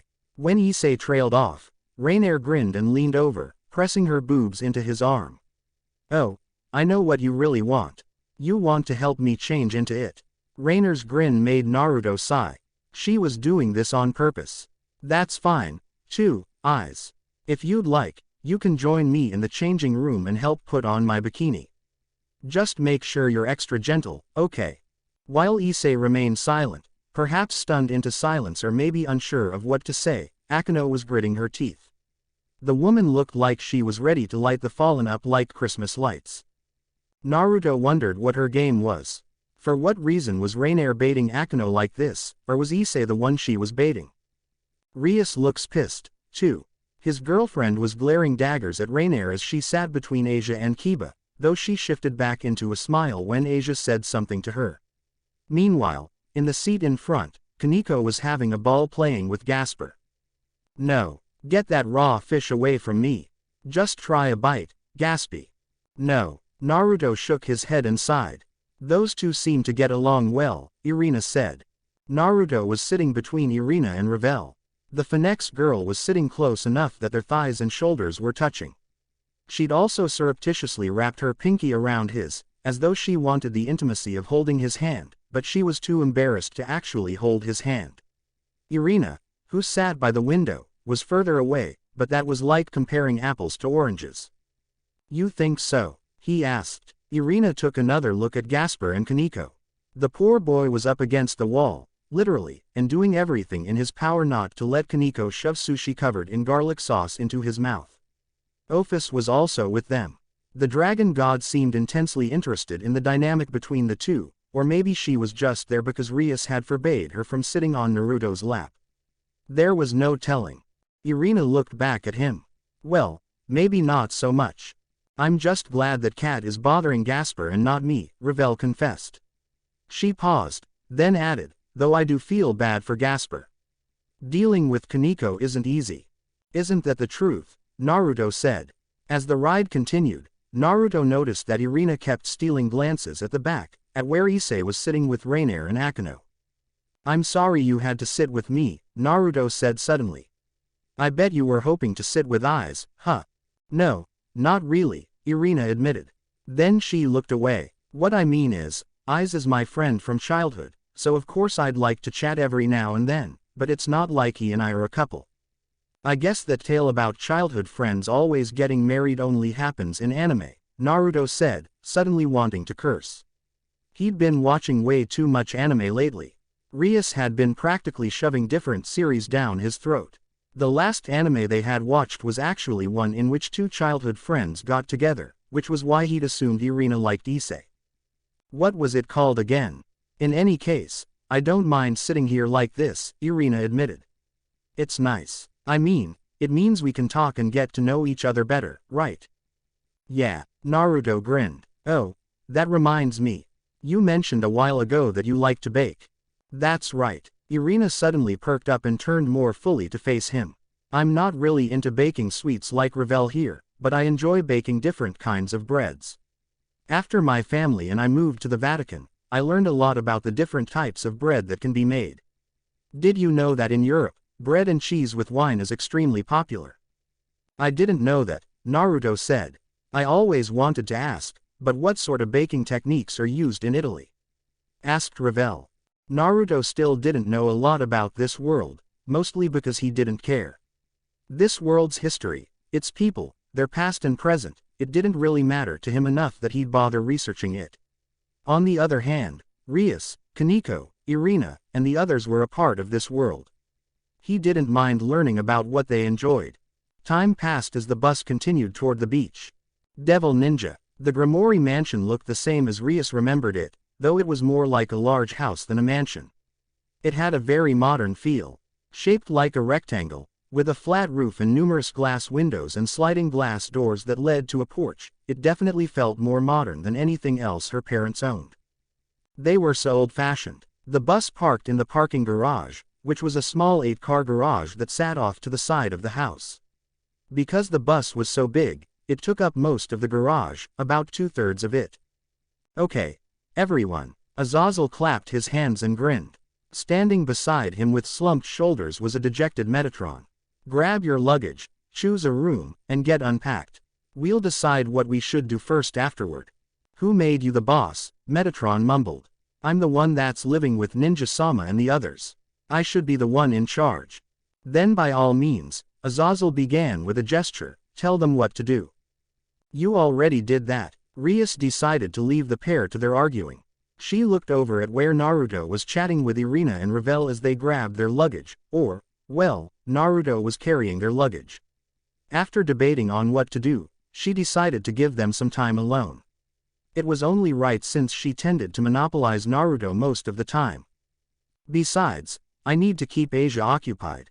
Asia-chan. Rias grabbed the girl's attention. Come on, let's grab our luggage and choose a room. Oh okay, Asia said, hurrying over to her side. Rias grabbed their luggage, both hers and Asia's, and then made her way toward the house with the former nun in tow. Kiba was already up ahead with Gasper, who was using him as a shield from Kaneko. Rias almost snorted when she saw the creepy grin on Kaneko's face as she waggled her fingers at the dampier. It really is good to see Kaneko having so much fun. Catching something out of the corner of her eye, Rias frowned when she spotted Rainier dragging Issei to the house. Issei was carrying several suitcases. He wasn't having any difficulty, but he was tripping over himself as the girl pulled him along. She didn't see Akeno anywhere. I'm going to have a long talk with Rainier. Since Rias's job was to keep Asia occupied, she ended up sharing a room with the girl. They were splitting rooms up by gender anyway. Naruto was sharing a room with Issei, while Kiba and Gasper were sharing a room with each other. Akeno was with Irina, while Kaneko was with Rainier. Though the Nekosho hadn't been pleased with the arrangement, she understood the need to keep Rainier in check. Rainier had also complained. She claimed that she wanted to sleep with Asia and Issei, but Rias had put her foot down. If she did that, then it would become that much harder for Issei and Akeno to talk. As they were putting away their clothes, Rias decided that now was a good time to talk about Asia's feelings. Asia, come here for a moment, she said, sitting on the bed and patting the spot beside her. Okay. While Asia seemed confused, she obediently wandered up to Rias and sat down, placing her hands on her lap and looking at Rias with her big, green eyes. Asia, I wanted to talk to you about Issei and Akeno. She smiled kindly when Asia stiffened. Don't worry, I don't want to be intrusive, but I wanted to know your feelings. Asia, you were involved with them both. I'm sure what happened between the three of you hurts. That's why I wanted to know how you feel. How I feel. Asia looked down as she played with her hands. Well, I feel like, a part of me has been missing ever since Akeno-senpai broke up with Aiz-san. Whenever we were together, it felt kind of like I had a kind and playful older sister, but now that she's gone, it's like some part of me has disappeared. Aiz does what he can to make up happy, and he's a great boyfriend, but he's even more hurt than I am, so it's hard on him. Rias nodded. That was about what she had expected, but she wanted to hear the words from Asia's mouth. I would like to help them both, Asia continued, but I don't really know what I can do. I'm not strong like they are, so You're wrong. Asia-chan, you are strong. Rias made sure Asia didn't look away, holding her in place with eye contact. Aiz might have been supporting you, but all this time, you've also been supporting him. And not just that, you were the one who broke the ice between everyone else and Rainier. It was because you accepted her that things have mostly calmed down between us. You need to give yourself more credit. Do you really think so? Asia asked. Of course I do, Rias said. And that's why I wanted to ask if you'd like to help me try to get Akeno and Issei to patch things up between them. When all Asia did was tilt her head, Rias finally let the girl in on her plan to help Akeno and Issei get over their problems. Devil Ninja, it was unanimously decided that they would all take a bath in the hot spring, an indoor hot spring located in the west wing of the mansion. Rainier had mentioned it as he was wandering the hall looking for Asia. Rias hadn't said anything, but Issei guessed that made sense. It was too late to hit the beach. The sun was lowering and it would be dinner soon. What's more, everyone had been cooped in that bus for several hours, so relaxing in a hot spring was definitely a good idea. He didn't see Naruto-sensei, Kiba, Gasper, Azazel or Metatron as he wandered into the large changing room. Their clothes weren't located in the changing room either. Naruto had said that he had something to do, so that didn't surprise him, but the others should have been there. Oh, well, Issei shrugged. It's not like getting naked with a bunch of guys is my thing anyway. Though it would be boring to relax by himself. Maybe he could convince Asia to join him. It would be nice if Akeno was also around to join us. After stripping down, folding his clothes, and putting them into one of the bins, which rested on racks against the wall to his left, Issei walked across the tile and over to the large sliding door. He opened it. Stepping in, Issei was about to take his first steps inside, but he paused when he realized something. Issei wasn't alone. Akeno was also there, completely naked, her back turned to him as she sat on the stool in front of the showers. Her long, dark hair had been pulled to one side and was resting over his shoulder. Unbidden, his eyes wandered over the expanse of her pearly white back, and then down to her butt as it rested on the stool. He wanted to close his eyes, but if he did that, the memories of what they'd done from behind would plague him. Eyes. Akeno seemed even more surprised than him. What are you doing here? It's supposed to be the girl's turn in the hot spring. Girl's turn. Issei blinked dumbly. But I thought this was the male's side. There is no male of female hot spring. Just this one, and it's the girl's turn to enter. Akeno narrowed her eyes, though she didn't turn around. I'll ask again. What are you doing here? Well, I was told that we were going to the hot spring, so. Akeno twitched. I see. This was a setup. What? Nothing. You can use the hot spring. I'll get out. Issei was conflicted. Speaking honestly, he didn't want her getting out, but he also didn't want to leave.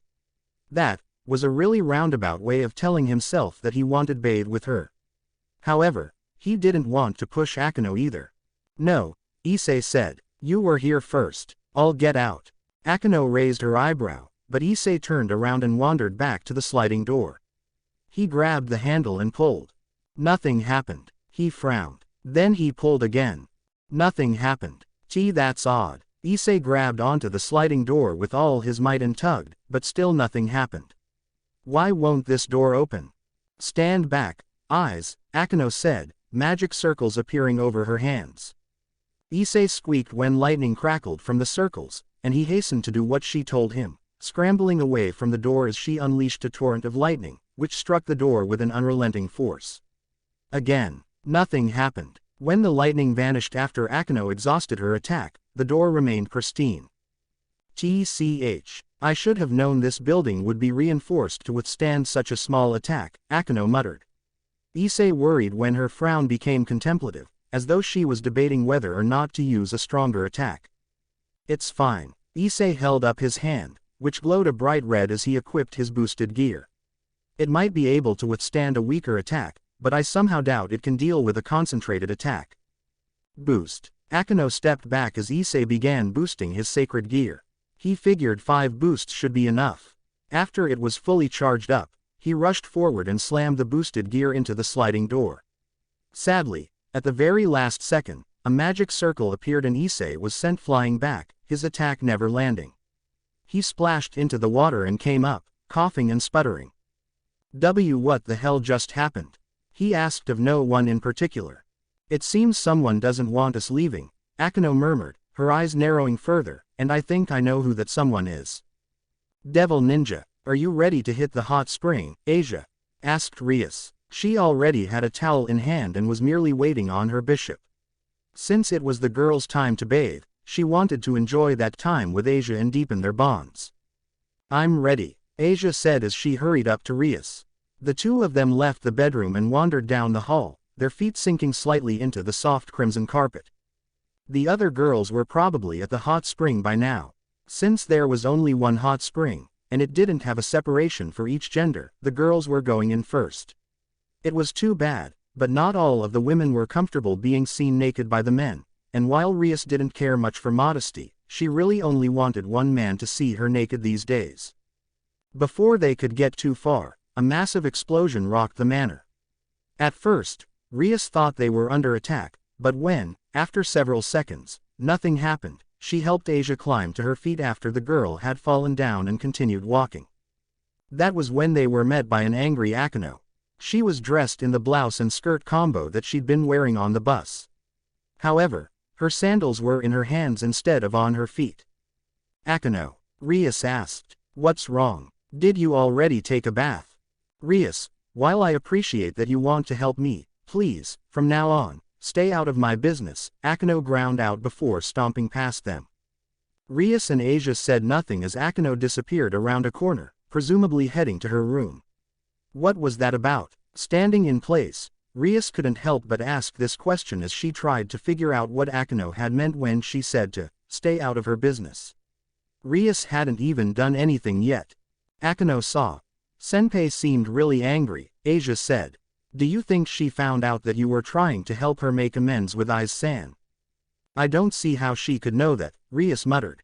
I haven't even begun enacting my plan yet. Rias frowned, but she realized that nothing would get done if they just stood there. Come on, Asia, let's get in the hot spring. Oh okay. Devil Ninja. Dinner had been stifling. Naruto didn't know what was going on, but several people at the dinner table had made it nearly impossible for anyone to eat in comfort. Akeno had been exuding an aura that all but screamed, talk to me and I'll kill you. Meanwhile, Rias had been frowning at Akeno as though trying to solve a puzzle, while Asia had sat meekly between her and Issei. At the same time, Issei had been stealing glances at Akeno. Throughout it all, Rainier had been grinning. Naruto felt like he, Kiba, Kaneko, and Gasper were being left completely out of the loop. When dinner ended, Naruto was dragged out of the mansion by Kiba, who said that he wanted to spar. They had invited Issei and Gasper to join them, but both had declined. Issei had said that he wanted to be alone for a while. It was another sign that something had happened. Gasper had remained in his cardboard box. Sparring with Kiba was pretty fun, mostly because Kiba was an excellent swordsman who used blindingly fast attacks to seek out the blind spots in his guard. Naruto always had to keep on his toes when they fought. It was even more difficult now because Kiba had begun getting creative with his sword birth. TCH. Naruto leapt into the air seconds before several blades jutted from the ground. They were a mixture of western swords like broadswords and claymores. As he descended back toward the ground, Kiba placed his hands on the ground and called forth sword birth again, but Naruto already knew what he would do. Rasengan. Slamming a Rasengan into the tower of blades, Naruto destroyed all of them, though a few tried to cut his skin. He'd created a barrier of wind chakra, however. This allowed him to avoid getting hurt. As he landed back on the ground, a dual-wielding Kiba was already there to meet him. Naruto was not talented at wielding straightforward weapons. As a ninja, his primary weapons were kunai, shuriken, and ninja wire, which he often used in conjunction with traps. He wouldn't use those here. His ultimate goal, at the moment, was to get better at using hand-to-hand combat in his jutsu. That was why Naruto coated his hands in wind chakra, watched Kiba's attacks, and timed his own maneuvers. He smacked away Kiba's blades as they came at him, cutting through them with his wind chakra. This didn't stop his sparring partner. Kiba created more blades and kept fighting. In terms of close combat, Naruto would say that Kiba was better than him. However, that was only when other factors weren't involved. Physically speaking, Naruto was stronger, and if he used Kurama's chakra cloak, he was faster and stronger. However, his fighting style had always been rough. Kiba was precise, a fighting machine with more sword techniques than Ichiraku had ramen flavors. Battling him with nothing but taijutsu was difficult. Let's stop here, Kiba said at last. His forehead was drenched in sweat, and his breathing had grown labored. Running out of energy? Asked Naruto. Hardly, Kiba retorted. I just think now is a good time to stop. We're supposed to be on vacation anyway. The grounds of the mansion were larger than he'd expected. While the beach was located directly across the street, the backyard stretched out for several hundred meters. Walkways meandered through patches of flowers that varied in color and type, and he counted at least 5 gazebos where people could relax in the shade. There was also a swimming pool, which was larger even than the one at school. Then why ask me to spar? Asked Naruto as he and Kiba sat on the porch. Because I wanted to ask if you knew what was going on, Kiba admitted. But you didn't want to just come right out and ask. Basically, that's a pretty roundabout way of doing things. I thought it would break the ice. Naruto chuckled a bit. Kiba was something of a gentleman, though there was a darker side that none of his fangirls knew about. He always did things in a linear manner that he felt would make the situation easier on everyone. Sparring with him as a form of male bonding before asking about what was happening was just like Kiba. Looking at the sky, Naruto eyed the moon as it was surrounded by numerous twinkling stars. They were pretty far from Kuo, about 2 hours travel by bus. He didn't know where, exactly, they were, but if the stars were this visible, then it must have been far from society. There's a lot that's been happening, Naruto said. I'm sure you already know about the problems between Akeno and Aiz. Who doesn't? Kiba nodded. So, this has something to do with them. It seems Rias and Kaneko have decided to help Issei and Akeno resolve their issues. Ah, yeah, that sounds like Rias. Kiba flopped onto his back, closed his eyes, and smiled. She could never stand to see others in pain. If there's a way to help, come hell or high water, she's going to do whatever it takes to make you smile again. I know. Naruto followed Kiba's example and laid on his back. That's why I love her. Say, Naruto, yeah, when something like this happens again, make sure to tell me, alright? I don't want to be left out of the loop anymore. It took Naruto a moment, but he quickly realized that Kiba was probably one of the only people who wasn't involved in all the drama happening within the Grimoire peerage right then. Even Irina knew the basics. She just wasn't involving herself. Gaspar was probably also out of the loop, but he didn't seem to care overly much for what the others were doing. You got it. Naruto raised his right hand into the air, fingers clenched into a fist. When something like this happens again, I'll let you know. Thanks man, Kiba said, bumping Naruto's fist with his own. Devil Ninja. The next morning was when everyone planned on going to the beach.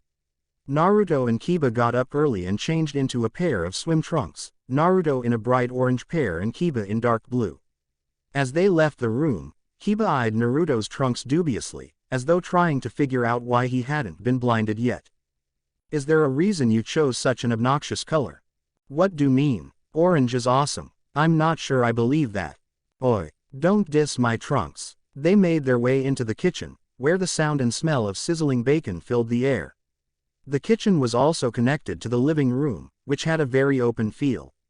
There were no doors outside of the ones leading into the hallway. What's more, a massive glass window filled 2/3 of the wall, and there were multiple sliding doors that led onto the porch. As his bare feet patted against the tiles, Naruto turned toward the stove to find out who was cooking. He was surprised. Metatron. Ah, Ninja-sama, Metatron greeted as he flipped several pancakes and turned the bacon over. The heady scent of sizzling meat filled the air. Breakfast will be ready in just a bit. Please exercise patience until then. Okay. It was really unusual to see Metatron cooking. Naruto didn't even know the Archangel knew how to cook. However, after thinking about it, Metatron had trained in a shinobi village somewhere in this world, so he must have been given some survival training as well. Cooking was a part of that training. Even so, from the scent, which was mouth-watering, he must have studied cooking more extensively than most. There were several places to sit, a long table in the center of the room, a set of couches situated over a rug and centered around a coffee table. Naruto chose to sit on one of the couches since it looked more comfortable than the chairs. As he sank into the couch, Kiba chose the other couch, and together they chatted about training techniques while waiting for everyone else to arrive. Issei and Gasper, the latter wearing a paper bag on his head, were the first to arrive. They wandered into the kitchen living room. Issei yawned as he stretched his hands high above his head. "Morning, you two," Naruto greeted. "I hope you slept well," Kiba added. "I slept all right," Issei mumbled with a tired look in his eyes. "I'm so used to sleeping with Asia that it was hard getting to sleep without her." Naruto nodded. "That I understand. I'm always sleeping with Rias, so not having her in bed with me felt weird." "Don't brag about sleeping with Bucho to me," Issei grumbled as Gasper sat down next to Naruto. "I don't want to hear it." "Because you're jealous." "Yes," Naruto snorted. Issei was nothing if not honest. He liked that about the guy, but sometimes his perverted friend was a little too honest. One by one everyone else came in. The girls were all wearing clothes over their swimsuits. According to Rias, they wanted to surprise the boys. While Issei complained a bit about not getting to see their boobs filling out their suits now, Naruto understood the joy of a good surprise, and he was looking forward to seeing what Kaneko, Revel, and Rias looked like in a swimsuit. They ate breakfast and then went down to the beach, crossing the road and traveling down a flight of stairs until they reached the sand. This beach was a private one. The Grimori family owned it. What this meant was that there wasn't a single soul for kilometers. It was just them, the white sand, and the crystal blue water. The girls, finally, divested their shirts and shorts. Naruto and Issei were in awe. Issei even had blood gushing down his nose. "What do you boys think?" asked Rias, who was wearing a swimsuit that Naruto didn't think could rightly be called such. It was more like two strips of purple cloth that stretched across her breasts before going into her crotch. Naruto could see camel toe. She wasn't the only one who looked amazing. Kaneko had chosen to wear a white one-piece that he thought suited her smaller, more lithe frame. Meanwhile, Revel had donned a white bikini with frills along the two triangle pieces that covered her breasts, and it was tied together with a blue bow. "You ladies looking amazing," Naruto gushed as he gave them a thumbs up. "You three look incredibly sexy." While Revel blushed to the roots of her hair, Rias and Kaneko shared a high five. "Let's set up the umbrellas first," Irina suggested. Her bright pink bikini was pretty modest compared to Rias's racy swimsuit and Revel's elegant bikini, but Naruto thought it suited her well. Naruto helped set up the umbrellas while Kaneko and Revel laid out a large blanket that several people could share. Rias had grabbed a lounge chair from somewhere and set it just outside of the umbrella's protective zone. He guessed she wanted to catch some UV rays, though he hoped she wouldn't tan. He rather liked her fair skin. A little ways off, Akeno stood slightly separated from the group. As he spotted her out of the corner of his eye, he also saw a grinning Rainier walk up to her. They began to bicker. He didn't know what it was about, but Akeno eventually tried to fry Rainier with lightning. "What are those two doing?" Rias asked of no one in particular. "That Rainier, she's going to ruin my plan if she upsets Akeno like that." "Speaking of, what is the plan?" asked Kiba. "For Akeno and Issei, I mean. How do you plan on getting them back together?" "Naruto," Kaneko said, holding up a bottle of suntan lotion. "Do you want me to put lotion on you?" asked Naruto. Kaneko nodded. "Okay, give it here." Kaneko laid down on her stomach, and Naruto straddled her thighs as he squirted suntan on his hands and began rubbing the Nekosho down. The girl's back was highly muscled. It was a combination of her rook abilities and her natural strength. Naruto enjoyed the way her back muscles twitched under his hands. He enjoyed rubbing lotion all over her thighs and butt even more. "The plan isn't to get Akeno and Issei back together," Rias said, frowning. "Whether they start dating again or decide to remain just friends is up to them. All I want is for them to find closure." "You're aroused," Kaneko said as she switched from lying on her stomach to her back. Naruto began applying lotion to her chest and stomach. "It can't be helped," Naruto said. "I'm excited that you're excited." Kaneko's cat ears twitched. "En Naruto-sama," Revel squeaked. Irina was standing next to her and peeking at Naruto and Kaneko from between the cracks of her fingers, which she had used to cover her face as though attempting to block out the sight. "Can you apply lotion to me next?" "Sure," Naruto agreed. "I see." Kiba cupped his chin, the conversation between him and Rias continuing without Naruto and the others. That does sound more like something you'd want. So, how are we going to go about this? Are you going to help, Kiba? Asked Rias. Of course. Naruto had switched from putting suntan lotion on Kaneko to Revel. She was on her stomach. He was straddling her thighs as he rubbed her back. The string of her bikini was undone, so Naruto had a great view of her side boob as it pushed out from underneath her. Revel's soft skin was something he always enjoyed touching. Out of everyone he knew, her skin was the fairest. Naruto-sama, Revel mumbled. You're poking me. Sorry. Naruto adjusted himself so his erection wasn't as visible. I'm straddling a gorgeous young woman whom I'm intimate with. You can't blame me for being aroused. I'm not saying I blame you, Revel mumbled. Yakitori is saying she's happy that her body gives you a stiffy, Kaneko said. That's not it at all. Stop putting words in my mouth. After adding suntan lotion to Revel's front, Naruto realized that they were missing someone. He looked around. Azazel and Metatron were both in swim trunks. Azazel was already in the water, catching some waves, while Metatron was relaxing on a lounge chair. Issei was putting suntan lotion on Asia. Well, it looked more like he was surreptitiously fondling her breasts, but Asia didn't seem to mind if the giggles were any indication. Akeno was still fighting with Rainier. Irina was looking at him like she wanted something. Rias was still talking to Kiba, and Gasper was hiding in his box.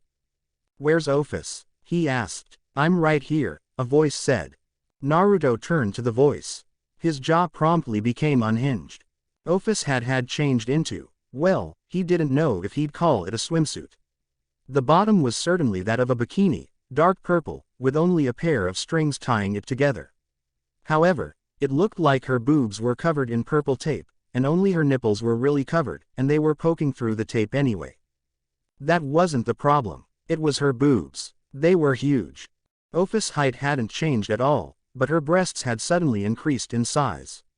Instead of being flatter than a board, she was now sporting a pair of bazongas that looked just a size or two away from Rias's magnificent mountains. However, given that her height remained the same, the sudden hextupling in size made them seem a lot bigger than they were. What is this? The question had come from Rias, not Naruto, but he wanted to ask the same thing. Ophis was staring at him. Do you like them? Naruto tore his eyes away from the two jiggling mountains. What? My boobs. Do you like them? They're bigger now. Naruto wasn't sure how to answer that. It wasn't that they were bad, but they looked so disproportionate on her small body that they seemed out of place. Kaneko wandered up to Ophis, and without any warning, she grabbed Ophis' breasts and hefted them in her hands. She proceeded to inspect them like one might a pair of watermelons. Naruto was almost disturbed with the way she eyed, squeezed, poked, and prodded the immortal dragon's tatas. What made it even more disturbing was how Ophis's boobs bounced, jiggled, and were squished flat like indestructible water balloons. These are too big, Kaneko declared. Ophis frowned. Rias Grimoires are bigger. True. Kaneko nodded. But Rias is taller than you. So you are saying I should also make myself taller. It might help, but I think for you, a smaller size would look better. Is that so? Ophis looked at Naruto expectantly. You'd probably look good in a B cup, he admitted. I see. I understand. Very well. I'll be right back. Ophis turned around and began walking back up the stairs, all the while mumbling to herself. This is harder than I thought. A moment of silence reigned over the beach as Ophis disappeared. Even Akeno and Rainier had stopped fighting and were staring at the place where the dragon god had been, a pair of dumbfounded expressions etched on their faces. Naruto really did have to wonder about that little immortal dragon Loli. What was she trying to accomplish? Within this silence, Irina spoke up. Does anyone else know what just happened? Everyone shook their heads. Oh, good. I'm glad it's not just me. Devil Ninja. Rias was standing in a semicircle with Kiba, Kaneko, and Revel. This was the team that she had gathered to help in her task of getting Akeno and Issei to communicate and gain some closure. Naruto was not a part of this group. His belief that they should wait for Akeno and Issei to solve this problem on their own kept him from helping. She was disappointed, but she respected his feelings on the matter. He was currently playing in the water with Irina and Ophis, who had gained about an extra 20 centimeters or so in height and now had breasts that were closer in size to Irina's than her own. Rias could only shake her head. "So, what's the plan?" asked Kiba. "The goal is to make Akeno and Issei talk to each other," Rias began. "To that end, I think creating a situation where the two are forced into close contact is the only option." "What if we have the pervert save Akeno from drowning?" asked Kaneko. "That could work," Rias admitted. Ravel had a counter-argument. "Would it really? I mean, Akeno-san doesn't seem the type to drown in water." "That is true," Rias conceded. "But does she really need to be drowning?" Kiba asked. "So long as Aiz thinks Akeno is in trouble, he'll come running."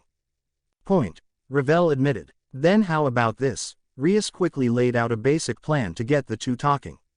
Ravel had a few suggestions to add, which Rias adapted into their plan. The girl was a great tactician. When they were finished coming up with a plan, Rias clapped her hands. "All right, we've got the plan ready, so let's begin. Operation Help Akeno and Aiz find closure begins now." Everyone threw their hands in the air and cheered. It was time. Devil Ninja. Naruto had decided not to help Rias in her quest to fix the issues between Akeno and Issei. Ophis didn't care, and Irina felt like it wasn't her place to intervene. That was why they had decided to play together. While Rias, Kaneko, Ravel, and Kiba did their best to fix the relationship between those two, they were having fun in the ocean. This is really salty," Ophis muttered after trying to drink the water. Naruto and Irina were already busy laughing at the face she was making. He didn't know she could grimace like that. Ophis glared at them. She was blushing. "You dare to laugh at me?" Ophis questioned before unleashing enough power to create a wave of water that slammed into him and Irina. Well, it would have if they hadn't jumped out of the way. While Irina touched down with a loud splash, Naruto landed on top of the water and stayed there. Ophis sent more water at him, but he adroitly leapt over each wave. Frustrated, she created streamers of water that shot at him like snakes pouncing on prey, but Naruto proved his dexterity by dodging each and every attack sent his way. Ophis's face became more and more red as her attacks failed to hit. Naruto, being the upstanding gentleman that he was, did the gentlemanly thing, pulled down his eyelid while sticking out his tongue. "Nya. Can't hit me, I will hit you," Ophis, in a rare outburst that he'd never seen from her, shouted at him as the snake-like tendrils increased. Naruto was about to dodge some more, but he suddenly found that he couldn't move. Something had wrapped around his ankles. Looking down, he saw a pair of hands holding onto him. The hands were attached to a grinning Irina. "Now, Ophis-chan." "Oh, that is Sanat Company, Gably." Naruto was unable to say anything when water slammed into his face, drenching him from head to toe. As the water ceased smacking his face, Naruto looked at the smug Ophis, who wore an expression that reminded him of a very satisfied cat. Then he looked down at Irina, who was still smiling, a mischievous look in her eyes. "You are in so much trouble," he told her. "That's only if you can catch me," Irina responded. In response to Irina's challenging words, Naruto stopped sending chakra to his feet, fell into the water, and came face to face with a startled Irina. He grinned. "Hi. Hello," Irina said.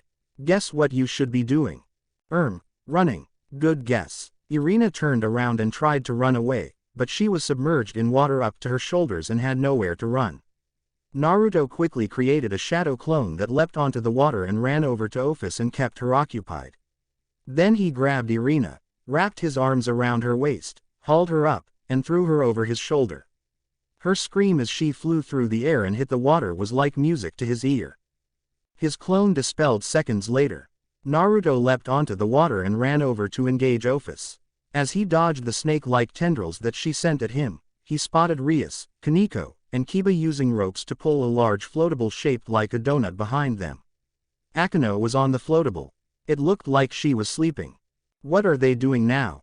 He wondered before Ophis sent even more tendrils, forcing him to focus on not getting hit instead. Devil Ninja. Issei hadn't known that Asia didn't know how to swim. Since swimming had never come up before, seeing how it wasn't the season for it until they all left for the underworld and there was no swimming there, she had never let anyone know that she couldn't swim. Now, though, She had finally confessed that she didn't know how. Which was why he was teaching her. They were in the shallow part of the water, the waves gently buffeting his girlfriend's body, rocking it back and forth. It was deep enough that Asia could practice her kicking, coming up to about his chest. Issei was holding her hands as she practiced kicking to propel her through the water. "You're doing a great job, Asia," he praised his girlfriend. "Am I really?" Asia breathed deeply as she continued to kick. She looked happy, though. She was smiling at least. "Yeah, you're doing really good," Issei said. "Just keep kicking like that." Issei didn't know how long they were at it, but it must have been a while because Asia was panting by the time they decided to call it quits. They sat on the beach after that. Naruto was playing with Ophis and Irina a ways off. It looked like they were having fun, so he didn't intend on interrupting them. Asia sat by his side, resting her head on his shoulders. Her expression was only slightly forlorn. She's probably thinking about Akeno. It always became like this. Sometimes, either he or Asia would end up thinking about Akeno, and then they would get depressed. During this time, they would comfort each other. Issei kept his arm wrapped around Asia's shoulder. "Eyes!" Rias shouted as she ran up to him. "Eyes! Huh, Bucho!" Issei blinked several times as Rias stopped in front of them, hands on her knees and a worried expression on her face. "What's wrong? Is something the matter?" It's Akeno," Rias gasped. "She was on one of those floatables and got lost at sea." "What?" Issei and Asia both leapt to their feet. "You have to hurry," Rias shouted. Issei didn't respond with words. He activated his boosted gear, rushed into the water, and used the strength granted from every boost to increase his speed. After 6 boosts, Issei moved so fast that he began running across the water's surface instead of swimming. It wasn't long after he started running that he found the floatable. Akeno was, indeed, lying on it. Even worse, she looked unconscious. "Hold on, Akeno-sama. I'll save you." Issei leaped into the air, well above Akeno. Seconds before he landed on top of her, Akeno opened her eyes. Then Issei, Akeno, and the floatable made a big splash in the water. Devil Ninja. Akeno was angry. Turned out she wasn't in any danger. She had just floated out there somehow after dozing off, and Issei had, without thinking, rushed out to help her and only made her upset at him. "What the hell were you thinking?" Akeno demanded. "I'm sorry," Issei said meekly. "I thought you were in trouble." "What trouble could I possibly be in?" I thought you were drowning." "Drowning? I was on a floatable lounge chair, Issei. How could I possibly drown on that?"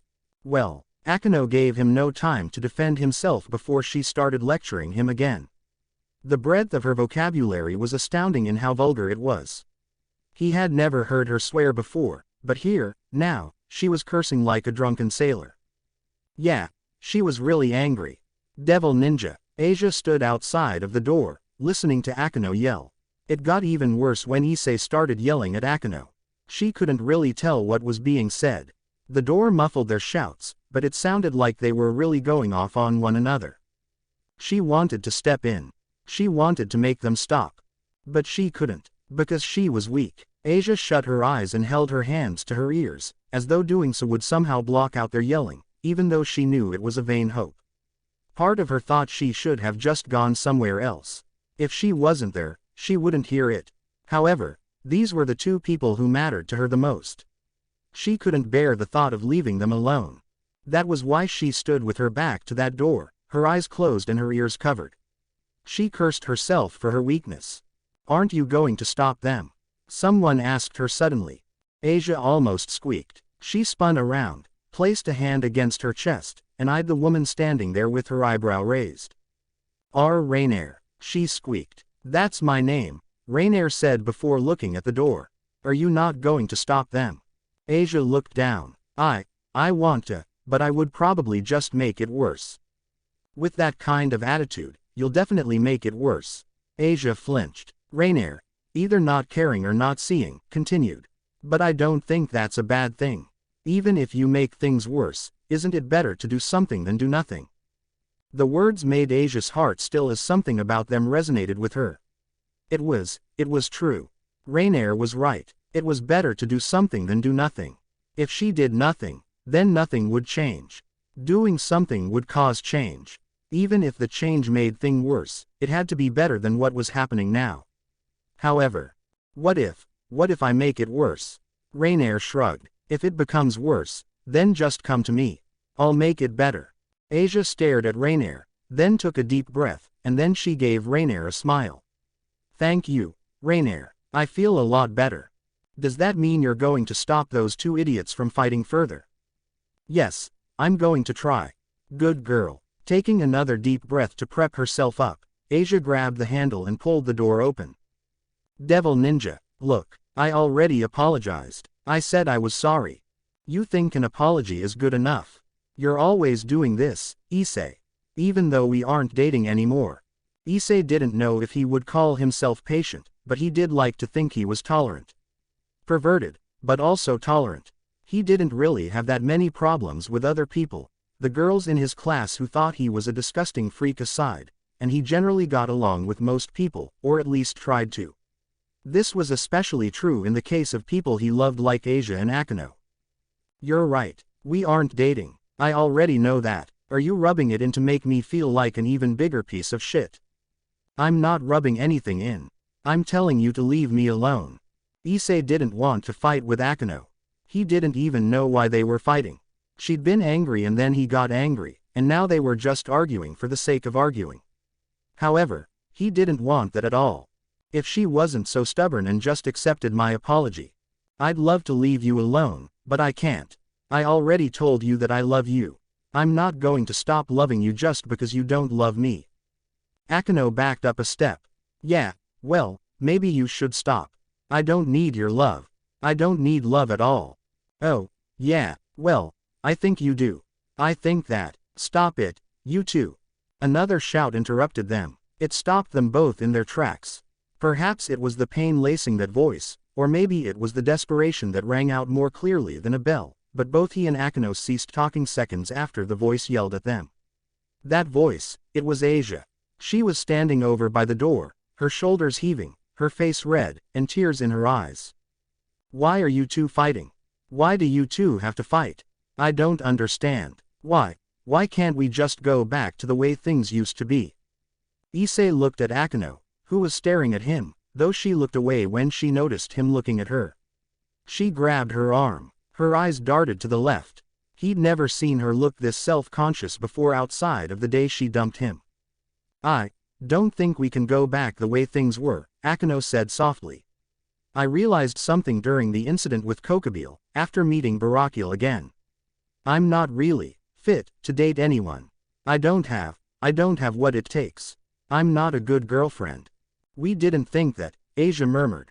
I thought you were an amazing girlfriend, Issei added. Akano smiled, even as she shook her head. No, I was just pretending. I was using you two because Rias was spending more time with Naruto than she was with me. I decided that if she was going to have a boyfriend, then I would too. It didn't matter who it was. You two were just there. You were convenient. Issei didn't know if she was being honest, but each word out of Akano's mouth hit him harder than one of Naruto-sensei's punches. It hurt. They were like stakes being driven through his chest. Asia, whose face had gone pale, was probably hurting even more than him. Even so, she shook her head. I don't think that's true, Asia said. Akano, even you if you started out like that, it doesn't mean your feelings never changed. I know that you have the same feelings for Aiz-san that I do. I'm not so sure anymore, Akano said. I can no longer tell what my real feelings are. She looked away. I need time. I need time to sort out my own feelings. She held up a hand before either of them could say anything. Could you two wait for me? I don't know if I'll answer positively or not, but can we go back to before we all started going out while I sort through how I feel? Yes, Asia answered almost immediately. We'll wait for you, Issei said. It wasn't what he wanted, but he also wouldn't try to force a favorable answer out of her. If this was what she had decided, then he could at least help her by accepting it. Thank you, Akano said. The argument was apparently over. Akano made to leave. However, before she could, Issei decided that he needed to say one last thing. I know about what happened between you and your dad. Akano froze. I'm not going to say you should see him, but I think, it might help you settle your own feelings if you at least confronted him. I know that you still want to be with him despite what happened to your mom. Akano gripped the handle of the door. Her hand was shaking. How do you know that? She asked, not turning around. Knowing her as he did, she probably didn't want him to see her face. Your boobs told me, Issei said in the most serious voice he could muster. Devil Ninja. Rainier stood outside of the room, listening to the trio as they yelled and cried. When everything calmed down, Rainier left, walking down the hall and heading to her own room, which she shared with Kaneko. Rias Grimori was leaning against the wall when she turned a corner. Her arms were crossed, head down, eyes staring at her as she walked by. Rainier did her best to ignore the woman.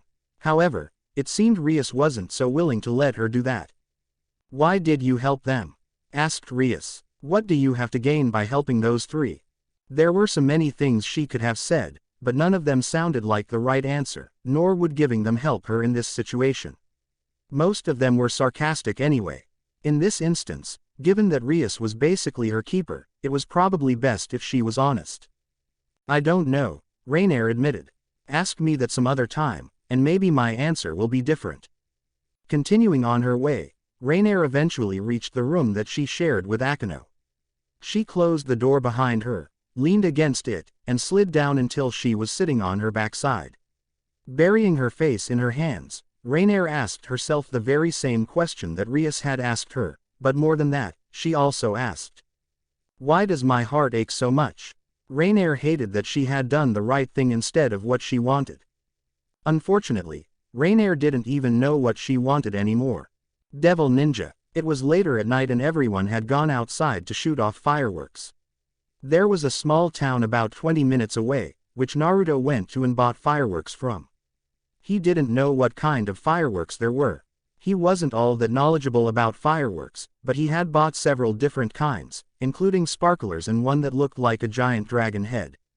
Naruto had his clones help set off the larger fireworks, watching as the small spark turned into a fire, which made the fireworks blast into the air and explode in an array of starburst colors. Several feet from him, Kaneko was chasing Revel with a sparkler. The blonde girl was yelling at Kaneko to stop. However, the smile on her face told Naruto that she had no desire to make Kaneko cease and desist. They were just playing. Ophis and Irina were crouched several meters away. They stood barefoot in the sand, the water lapping at their feet as they knelt down, sparklers in hand. Ophis seemed oddly fascinated by the small sparks emitting from the tiny fireworks. Irina was smiling. Her lips were turned into a really pretty smile, though her eyes seemed to contain a sadness that was masked behind several layers of emotions. A little ways off, Asia, Akano, and Issei were setting off their own fireworks. They seemed to have made up, though it didn't look like Akano had become part of the relationship again. Naruto couldn't explain it. Either way, he hoped they would find peace in whatever their new relationship entailed. Rainier was standing by their side. She seemed unsure of what to do, though when Asia grabbed her hand and forced the girl to join them in earnest, Naruto turned away. Whatever happened to them was their business. Azazel and Metatron were also setting up fireworks, though it looked more like they were arguing over who got to light the fireworks. Naruto shook his head. Azazel enjoyed messing with Metatron far too much. Gasper wasn't a big fan of fireworks. He seemed to think they were scary, which explained why he was sitting in his cardboard box next to Naruto, his face hidden by a paper bag with 2 eye holes in it. Are you sure this is a good idea? Asked Kiba, who was also standing next to him. His arms were crossed, expression pensive. What do you mean? I mean, giving you this many fireworks to light seems like a disaster waiting to happen. How rude. I'll have you know that I am always careful when playing with fire. I somehow don't believe that. HMPH. Kiba had so little faith in his ability to properly light these fireworks. How rude was that? Well, whatever. He would show Kiba how awesome he was. He would light these fireworks up like there was no tomorrow. Okay. Naruto called out to his clones. Is everybody ready? OSSU. His clones shouted. Then let's do this on 3, 2, 1. Naruto and his 5 clones each lit up their own fireworks, which went off seconds later and shot into the sky.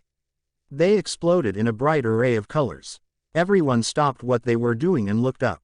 As Naruto grinned at his fireworks, Rias came up alongside him. "Having fun?" she asked. "I am," Naruto said. He turned to her. "You look good in that." Rias was wearing another bikini, but it was a lot more modest than her earlier one.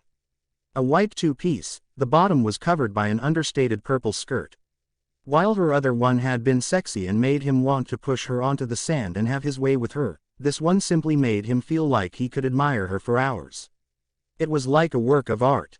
"Thank you." Rias smiled as she gestured to the many sparks still falling from the sky.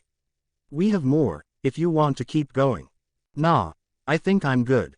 Together, Naruto and Rias watched as everyone else set off fireworks in silence. Devil Ninja. Naruto found himself squashed between several people on the bus ride home. On his left, Rias slept with her head on his shoulder, while Ravel had taken his right and was hugging his arm like it was her favorite teddy bear. Office and Kaneko had fought for the spot on his lap, but they'd eventually settled on a compromise and now they were curled up on his, Rias's, and Ravel's laps like a pair of housecats. The trip to the beach had lasted a total of 2 days, and he would admit that it was fun. They'd done all kinds of things from learning to surf, to playing volleyball and smashing watermelons, to having midnight rendezvous filled with passion. Naruto even had sex on the beach. He was probably the only one who'd done that, though. Irina, Issei, Asia, Akano, and Rainier were sitting around on their own. Issei and Asia were with Rainier. Akano sat in front of the three, separate but not isolated. Naruto still had no idea what was happening with them, but he hoped this was a good sign, a sign that the relationship between them was improving. If he was being honest with himself, he thought Akano had moved too quickly. She'd started dating Issei not because she loved him, but because she didn't want to be alone. Part of that was his fault. He'd begun dating Rias and Akano had been left behind, which was what ultimately prompted her to pick up Issei. Their relationship had worked up until the point where Akano's own self-loathing had forced her to retreat. That was how it looked to him, at any rate. At least they're talking again. I don't think those three will ever have the relationship they once did, but if they can become friends again, it will go a long way toward mending the scars their fallout caused. They arrived home several hours after leaving the Grimori Beach home. Everyone gathered their belongings and went inside, Naruto and Rias first, followed by Ravel, Kaneko, Office, Irina, Asia, Issei, Rainier, and Akano taking up the rear. As they wandered into the living room, everyone stopped. 2 people were standing there, waiting for them. Rias, Naruto, everyone. Sirzex greeted them with a smile as he stood up from the couch. "It is good to see you. All of you look refreshed. And you look like hell," Azazel said. "Yes, well, a lot has happened." Standing beside Sirzex was the woman who Naruto had fought back at the Colosseum, the silver-haired maiden with bright blue eyes and a stunning body. She wasn't wearing her gleaming Valkyrie armor this time. Dressed in a smart gray business suit with a skirt that stopped about halfway up her thighs, she looked like an incredibly sexy secretary, or maybe even a teacher. "I'm guessing you're here for a reason," Metatron said. "Does this young woman have something to do with that?" "Partially," Sirzex said. "You two are actually being recalled now. We're getting ready to have a conference, to decide on what we should do about Loki." Sirzex turned to Rias, even as he gestured to the woman. "Rias, this is Roswise, a Valkyrie who served under Odin All-Father. I'd like to leave her in your care for the time being." "I understand," Rias said, immediately assuming her role as king. "Roswise, it's a pleasure to meet you. I don't know if Japan will be to your liking, but I hope you enjoy living here." Roswise replied with a polite bow. "I'm sure I'll enjoy being in your care. Thank you very much for having me. Come on." Rias gestured for Roswise to follow her. "I'll show you to an empty room." As Rias and Roswise disappeared deeper into the Japanese-style mansion, Naruto wondered what her presence here would mean. He still didn't know much about Loki and what had happened during the raiding game. That said, it seemed like there was a lot more going on than what met the eye. Naruto also remembered how Roswise was being controlled by some strange device that used nature chakra. That was another huge mystery, one that he really wished he could solve. Too bad his study of the device had revealed nothing. It had become useless after he'd removed it from Roswise, the seals used in its creation fading after it was removed, so the only way to learn more about it would be to use it on someone else, and he refused to do that. Whatever was going to happen, Naruto somehow suspected that he and the rest of Rias's peerage were going to get dragged into it. That was usually how this stuff went.